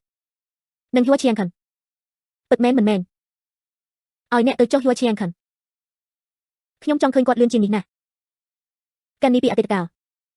ជាមួយគាត់ម្នាក់ការរំលាយដើមឡើយចង់បានខ្ញុំនឹងទុកជីវិតរបស់អ្នកប៉ុន្តែអ្នកមិនដឹងថាវាល្អប៉ុណ្ណាទេតាមរយៈគ្រោះថ្នាក់ក្រុមគ្រួសារនិងមិត្តភ័ក្តិរបស់ខ្ញុំដើម្បីគំរាមកំហែងខ្ញុំទៅឋាននរកទៅ Chiao Chance អ្នកបានសម្លាប់អូនស្រីរបស់ខ្ញុំសម្លាប់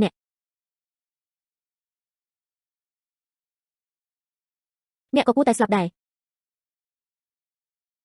ឃាតកម្មរបៀបអ្នកក៏មិនចង់រស់នៅដែរមែនទេរមៀល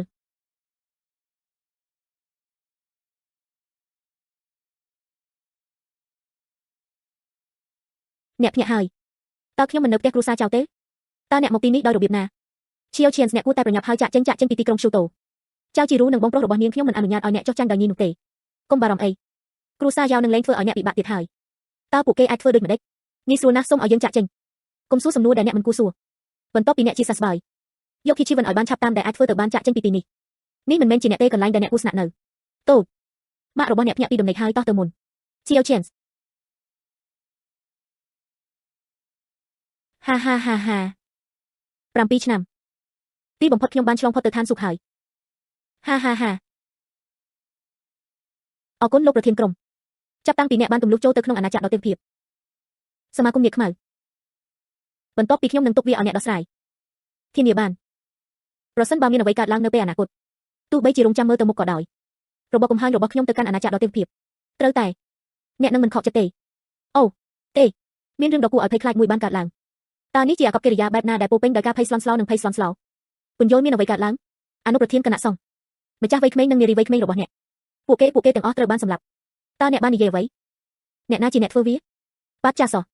វាគឺជាបរិសម្នាក់ឈ្មោះ Chiao Chance រួបរวมជាមួយ Song Jae-yen ត្រូវហើយប៉ាត់ចាសគឺ Chiao Chance ចៅវាយនិកាយតើអ្នកស្គាល់ Chiao Chance នេះទេដឹងដូច្នេះវាហាក់ដូចជាមានតែខ្ញុំទេដែលនឹងអមដំណើរអ្នកក្នុងដំណើរនេះ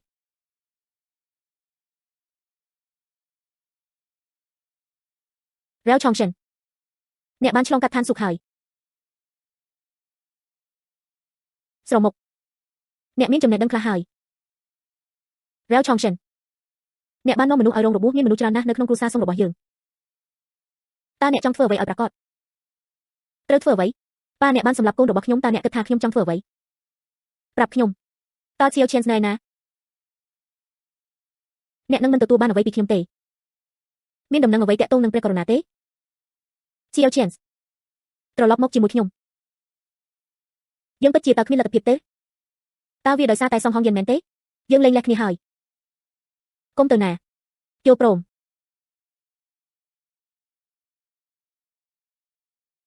លោក Chiao កំពុងជួបបញ្ហាចៅចុងសានបានដឹកនាំមនុស្សរបស់គាត់ទៅកាន់គ្រួសារសុងគេនិយាយថាចៅចុងសានបានឆ្លងកាត់ទៅកាន់ឋានព្រះហើយឈុំរបស់គ្រួសារសុងកំពុងស្ថិតក្នុងគ្រោះថ្នាក់ខ្ញុំនឹងទៅគ្រួសារសុងឥឡូវនេះអ្នកមិនត្រូវបានអនុញ្ញាតឲ្យទៅទេអ្នកមិនមែនទេតតែសោះគូប្រជែងរបស់យ៉ាវខ្ញុំមិនអាចឈរមើលតែម្ខាងបានទេឃើញអ្នកដើរទៅរកសេចក្តីស្លាប់សម្រាប់នារីវ័យក្មេងទី3នៃគ្រួសារសុងតើអ្នកសុខចិត្តប្រថុយជីវិតរបស់អ្នកដែរឬទេអ្នកនឹងមិនដែលយល់ឡើយតើខ្ញុំនឹងរកនរណាម្នាក់ដើម្បីមើលថែខ្ញុំឲ្យបានល្អចំពោះអ្នកវិញចង់ចាក់ចេញឬចង់ស្នាក់នៅជ្រើសរើសសម្រាប់ខ្លួនអ្នករ៉ាវឆុងសិនដោះលែងឪពុកខ្ញុំឥឡូវនេះបងប្រុសច្បងខ្ញុំត្រូវតែលែងគាត់ចោលវាមិនមែនជារឿងមិនអាចទៅរួចនោះទេប្រាប់ខ្ញុំផងថា Chiao Chance ណែណាខ្ញុំផ្ដល់ឲ្យអ្នកតែប៉ុណ្ណោះ5វិនាទីប្រសិនបើអ្នកនិយាយវា1វិនាទីក្រោយមកខ្ញុំបានទាត់គាត់ហើយបាក់ជើងគាត់ម្ខាងបងប្រុសច្បងរ៉ាវឆុងសិនសម្រាប់ខ្ញុំទៅហាតើខ្ញុំអាចធ្វើដូចម្តេចបានអ្នកស្លាប់បានយ៉ាងងាយរ៉ាវឆុងសិនឲ្យបងប្រុសខ្ញុំទៅមិនប្រញាប់ប្រញាល់ទេម្នាក់មួយក្រុមគ្រួសារចម្រៀងខ្ញុំនឹងមិនទុកអ្នករស់រានមានជីវិតសំបីតែម្នាក់ឡើយបន្ទាប់ចូលចាប់ផ្ដើមជាមួយអ្នកកុំសម្រាប់ខ្ញុំអីខ្ញុំបាននិយាយខ្ញុំដឹងថា Chiao Chance ណែណាជើងអ្នកហ៊ាននិយាយពាក្យមួយទៀតខ្ញុំនឹងបណ្ដេញអ្នកចេញពីគ្រួសារសុងវាងប្រសិនបើអ្នកហ៊ានក្បត់លោក Chiao ខ្ញុំនឹងយកជីវិតរបស់អ្នកគួរតែបិទមាត់ទៅវាយឺតពេលហើយឥឡូវនេះអ្នកនៅតែការពារគាត់គ្រួសារសុងរបស់យើងបានខ្លាចជាបែបនេះវាជាកំហុសរបស់អ្នកក្មេងអ្នកមានអារម្មណ៍ខ្លះហើយប្រធានគ្រួសារចៅកុំបារម្ភអី សៀវធានសីមនុស្សងងនោះស្មោះត្រង់និងស្រឡាញ់បំផុតនាងរាល់ថ្ងៃជាមួយ Chiao Chen បដូរភ្នែកគ្នាអ្នកគ្រាន់តែត្រូវការដំណឹងអំពីបញ្ហាក្នុងគ្រួសារសុំឲ្យវាចេញសៀវធានសីពិតជានឹងមកជួយសង្គ្រោះនាងនៅពេលនោះគាត់ដើរចូលទៅក្នុងអន្ទាក់ភ្លាមអ្នកសុងវាងអ្នកល្ងងឥតខ្មាស់ឡណាស់តារាប់ណា Chiao Chen មកដល់ខ្ញុំសូមណែនាំអ្នកឲ្យក្លាយជាប្រធានគ្រួសារចម្រៀងនៅពេលនោះខ្ញុំពិតជានឹងជួយអ្នកចាប់វាក្មេងល្ងងនោះសុងវាងអ្នកមិនស័ក្តិសមធ្វើជាកូនប្រុសរបស់គ្រួសារសុងទេខ្ញុំនឹងសម្លាប់អ្នកកុំប្រញាប់ប្រញាល់ថ្ងៃនេះអ្នកទាំងអស់គ្នានឹងស្លាប់ចៅចុងសានអ្នកកំពុងសុំវាហើយ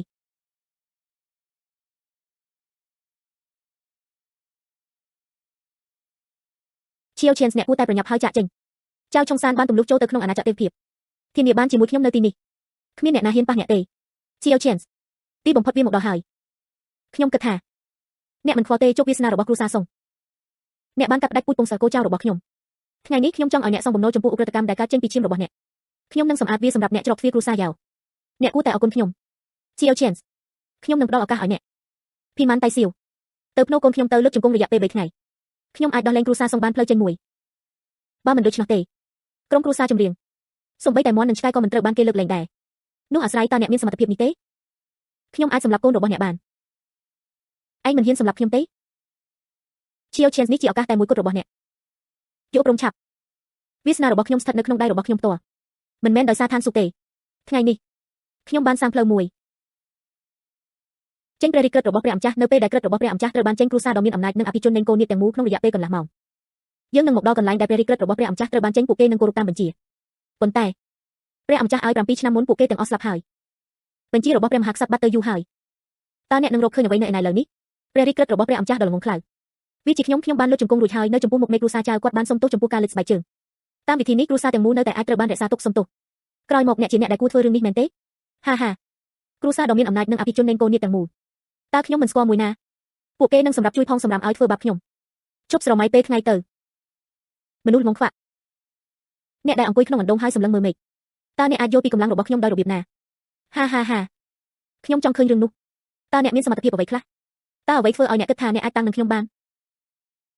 ចៅឈីងមូចៅវាយនៃនិកាយវិជ្ជសាស្ត្របានមកដល់ផ្នែកវិជ្ជសាស្ត្រយ៉ាវខេងមូហើយអ្វីបានជាគាត់នៅទីនេះរ៉ាវខេងមូហើយអ្វីបានជាអ្នកនៅទីនេះដែរតើវាអាចទៅរួចទេអ្នកក៏មានចិត្តចង់គំនុំនឹងគ្រួសារសុងដែរប៉ុន្តែកុំបារម្ភអីខ្ញុំនឹងធ្វើវាសម្រាប់អ្នកវាពួកគេឲ្យល្អរ៉ាវឆុងសិនអ្នកមានភាពក្លាហានបែបនេះហ៊ានប៉ះពាល់គ្រួសារសុងខ្ញុំឃើញអ្នកពួកគេធន់ទ្រាំនឹងការរស់នៅជំរាបសួរលោកគ្រូមេលោកគ្រូចៅតើអ្នកប្រកាសថាអ្នកមិនច្រឡំទេលំនៅឋានបើអ្នកនៅតែបន្តមិនគោរពម្ចាស់របស់ខ្ញុំកុំបន្ទោសខ្ញុំជូនចំពោះក្រុមគ្រួសារយ៉ាវអ្នកមិនអីទេរ៉ាវខេងមូការពិចារណារបស់ឡាវជឺក្នុងនាមជាម្ចាស់នៃនិកាយវិជ្ជសាស្ត្រនេះជាមីស្ដាងមួយកុំឆោតល្ងងព្រះអម្ចាស់នៃផ្នែកវិជ្ជសាស្ត្ររ៉ាវឆុងសិនអ្នកប្រហែលជាបានធ្វើខុសហើយលោកឆេវ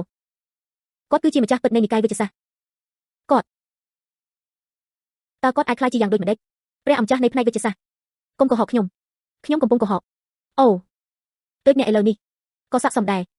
ខ្ញុំសូមណែនាំអ្នកដោះលែងសមាជិកគ្រួសារសុងជាបន្ទាន់មកលេងជូនចំពោះលោកឆេវលើកជង្គង់ឲ្យសុំទោសកុំគិតពីវាផងហាទោះបីជាគាត់ជាម្ចាស់នៃនិកាយវិជ្ជសាស្ត្រក៏ដោយដូច្នេះអ្វីក្នុងករណីអាក្រក់បំផុតខ្ញុំថែមទាំងយល់ពីវិស័យវិជ្ជសាស្ត្រទៀតផងបំផ្លាញពួកគេទាំងអស់ប្រសិនបើយើងបន្ថែមចុះគ្រួសារនឹងឡងមែនរបស់ខ្ញុំវិញបើមិនគ្រប់គ្រាន់ចុះយើងវិញគ្រួសារហួងគ្រួសារណាងកុងគ្រួសារលីគោរពវិញ្ញាណខនលោកឆេវរ៉ាវឆុងសិនអ្នកគឺជាគ្រួសារមួយហ៊ានចូលរួមជាមួយគ្រួសារអភិជននៃកូននាងដើម្បីក្លាយជាស្រូវតើអ្នកជានរណាអាចចេញព្រះរាជក្រឹត្យរបស់ព្រះអម្ចាស់បានតើអ្នកគិតថាខ្ញុំជានរណាអ្នកគឺជាព្រះអម្ចាស់សរសៃណាគីសីអ្នកស្នងរបស់គ្រួសារឆេវមិនអាចទៅរួចអ្នកបានស្លាប់កាលពី7ឆ្នាំមុនតើអ្នកអាចក្លាយជាគាត់ដោយរបៀបណាមិនអាចទៅរួចអ្នកមិនអាចធ្វើបានទេពួកគេជាកូនចៅរបស់គ្រួសារឆេវអ្នកត្រូវតែកុហកខ្ញុំតើខ្ញុំកំពុងកុហកអ្នកមែនទេអ្នកដឹងច្បាស់ជាងអ្នកអតីត7ឆ្នាំមុនអ្នកមានសំណាងណាស់ដែលបានរួចផុតពីគ្រោះមហន្តរាយប៉ុន្តែឥឡូវនេះខ្ញុំបានទម្លុះអាណាចក្រដ៏ទេវភាពសម្រាប់អ្នកងាយស្រួលដូចនំប៉ាវសម្រាប់ខ្ញុំគ្រាន់តែមើលមួយផ្លែតើអ្នកមានសមត្ថភាពនេះទេអ្នកកំពុងសុំវាហាក់ដូចជាអ្នកពិតជាកូនចៅរបស់គ្រួសារឈីអូមែនដោយមិនសង្ស័យស្រមុកខ្ញុំហៀបនឹងបញ្ចប់ហើយវាឆ្មក់ក្នុងអំឡុងពេលវាតម្លៃមរតនោះហើយជាមូលហេតុដែលគាត់រស់នៅដោយអនាមិកអស់រយៈពេល7ឆ្នាំ 7 ឆ្នាំនេះខ្ញុំមិនដែលបោះបង់ចោលឡើយស៊ើបអង្កេតរឿងនេះយ៉ាវឆុងសិនសម្រាប់ឪពុកខ្ញុំនៅពេលនោះអ្នកពិតជាបានខិតខំប្រឹងប្រែងយ៉ាងខ្លាំងមែនទេ7 ឆ្នាំឥឡូវនេះគ្រួសារសូមបានត្រឡប់មកទីក្រុងវិញហើយមហិច្ឆតាចោលរបស់គាត់លែងអាចលាក់បាំងបានទៀតហើយទោះបីជាអ្នករកឃើញក៏ដោយតើអាចធ្វើអ្វីបានគ្រួសារសៀវពិតជាមានអំណាចមែនប៉ុន្តែឥឡូវនេះពិភពលោកនៅទីបំផុតវានៅតែអាស្រ័យលើកម្លាំងតារាប់ណាខ្ញុំរឹងមាំគ្រប់គ្រាន់គ្រួសារចៅវាក៏អាចក្លាយជាគ្រួសារសរសៃនៀតអេសីជំនួសគ្រួសារឈៀវរបស់អ្នកនឹងនៅមានមនុស្សនៅក្នុងគ្រួសារឈៀវនៅឡើយដែរខ្ញុំមិនចង់ឲ្យអ្នកត្រឡប់មកវិញទេឈៀវខ្វែងសិងនិងឈៀវណែនសិងឪពុកនិងកូនប្រុសពួកគេមិនអាចទ្រាំទ្រនឹងការបែងចែកជាមួយវាបានទេសូមឲ្យខ្ញុំរស់ឡើងវិញវាជាការល្អដែលបានដឹងលើពីនេះក្រុមគ្រួសារឈៀវពួកគេបាននាំមនុស្សមករួចហើយលទ្ធផលរបស់អ្នកវាត្រូវបានកំណត់ឲ្យคล้ายជាផ្លូវតច្រកវាហាក់ដូចជាពូទី2និងប្អូនប្រុសរបស់ខ្ញុំដើម្បីទទួលមរតកគ្រួសារឈៀវខ្ញុំមិនអាចរងចាំទៀតទេមិនអីទេខ្ញុំបានរស់នៅក្នុងភាពអនាមិកអស់រយៈពេលជាច្រើនឆ្នាំគ្រាន់តែរងចាំមេខ្លោងទាំងនេះពួកវាទាំងអស់បានលេចចេញមកបន្ទាប់មកដោះស្រាយវាទាំងអស់ក្នុងពេលតែមួយសៀវធានសីអ្នកពិតជាឆ្មឹងឆ្មៃមែនសម្រាប់មនុស្សគ្រប់គ្នានៅទីនេះយើងជាព្រះមហាក្សត្រនៃពិភពលោកនេះអ្នកកំពុងសុំវា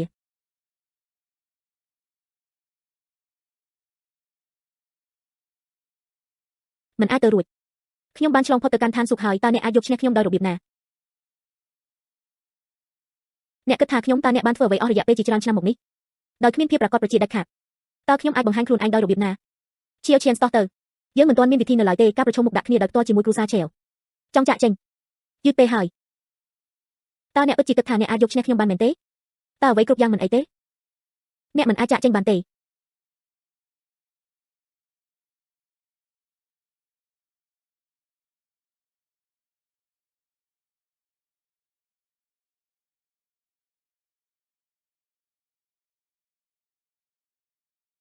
សម្រាប់អ្នកនាំបរិះរបស់អ្នកហើយចាក់ចេញជាមុនសិនធានាបានខ្ញុំអាចដោះស្រាយវាបានបើមិនដូច្នោះទេពួកគេនឹងមិនមកទេស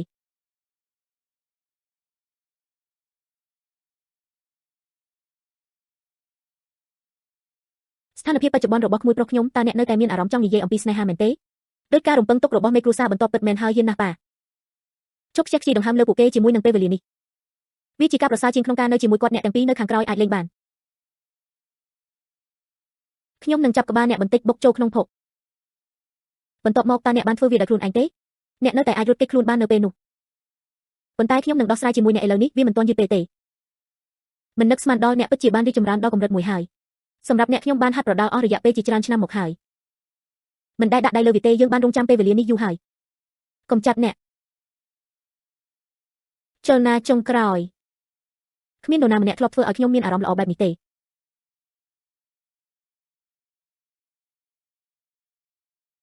អឺម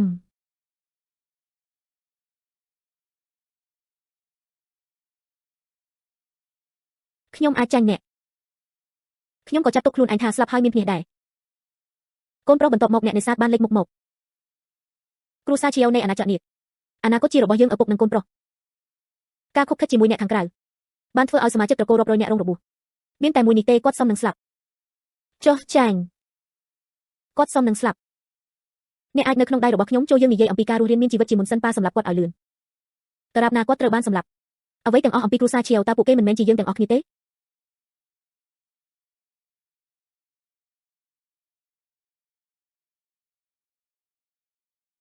កូនប្រុសអ្នកពិតជាបានសម្លាប់កូនប្រុសរបស់ខ្ញុំមែនឥឡូវស្ងាត់ហើយឈៀវឈៀនអ្នកសមនឹងស្លាប់ខ្ញុំមិនគួរទុកឲ្យអ្នករស់ទេទោះបីជាអ្នកជំនាញខាង Celestial Realm ក៏ដោយនោះហើយជាអ្វីទាំងអស់ដែលមានចំពោះវាខ្ញុំនឹងធ្វើឲ្យអ្នកប្រាថ្នាថាអ្នកស្លាប់ការដកស្បែកនិងឆ្អឹងចេញបំបែកជា8បំណែកមានតែពេលនោះទេទើបខ្ញុំអាចបំបត្តិការស្អប់ខ្ពើមនៅក្នុងចិត្តរបស់ខ្ញុំបានទោះគួរឲ្យស្រឡាញ់អ្នកមិនទាន់យល់ពីស្ថានភាពនៅឡើយទេចាប់ពីពេលនេះទៅខ្ញុំជាមនុស្សលេខ1នៅលើពិភពលោកគ្មានអ្នកណាអាចយកឈ្នះខ្ញុំបានឡើយមនុស្សលេខ1ក្នុងលោកខ្ញុំមិនប្រកាសទេការអត់ធ្មត់របស់ខ្ញុំមានកំណត់ប៉ុន្តែវាធ្វើបាបអ្នកខ្ញុំនឹងស៊ូទ្រាំពី3ឆ្នាំទៀតធ្វើឲ្យអ្នកក្លាយជាមនុស្សពេញវ័យសម្រាប់មនុស្សឲ្យរីករាយ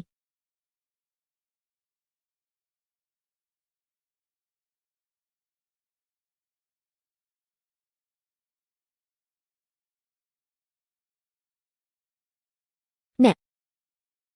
តាមពិតគាត់គឺជាអ្នកជំនាញកម្រិត Celestial ខ្ញុំមិនដែលនិយាយថាខ្ញុំមិនមែនជាសត្វស្ថានសុខទេតបថយយ៉ាងលឿនដូច្នេះចុះយ៉ាងណាបើអ្នកជាសត្វស្ថានសុខអ្នកមិនអាចក្លាយជាគូប្រកួតរបស់ខ្ញុំបានទេ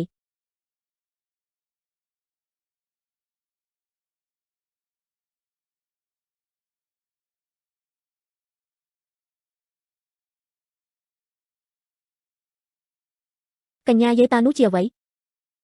នោះគឺជាអ្នកជំនាញខាង Celestial ម្នាក់វិញ្ញាណដើមដ៏ពិសេសប្រសិនបើភាគីខាងចាញ់បំផ្លាញទាំងរូបកាយទាំងព្រលឹងកុំឲ្យកើតជាថ្មីឡើយតើយើងគួរធ្វើអ្វីនៅពេលនោះសង្កេតមើលស្ថានភាពដោយស្ងប់ស្ងាត់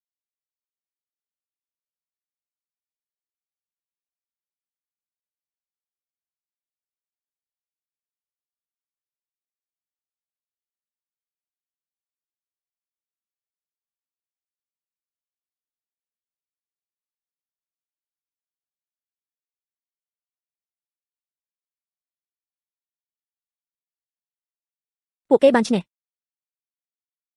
ប្រែคล้ายទៅជានេះជាវិធីពិតនៃសិល្បៈក្បាច់គុនអាណាចក្រដ៏ឧត្តមកូនប្រុសខ្ញុំនៅទីនេះដើម្បីនៅជាមួយអ្នក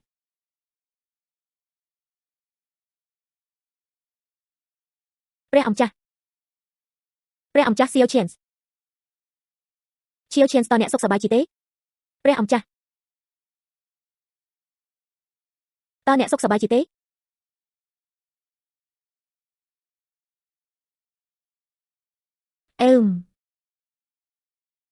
ព្រះអង្គចាស់លោក Chell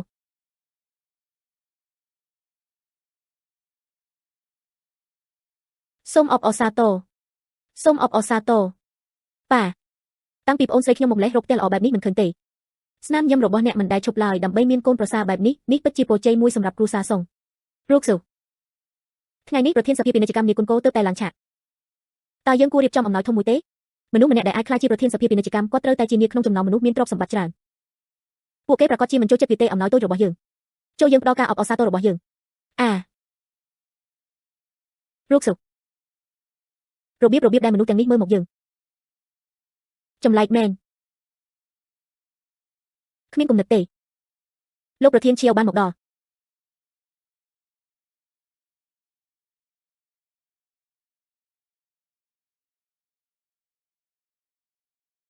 សូមស្វាគមន៍លោកប្រធានXiao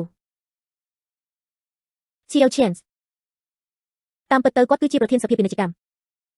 អូព្រះជាម្ចាស់អើយតើខ្ញុំខកខានអ្វីQian ខ្ញុំសោកស្ដាយវាឥឡូវនេះទីតាំងនោះដើមឡើយវាជារបស់ខ្ញុំ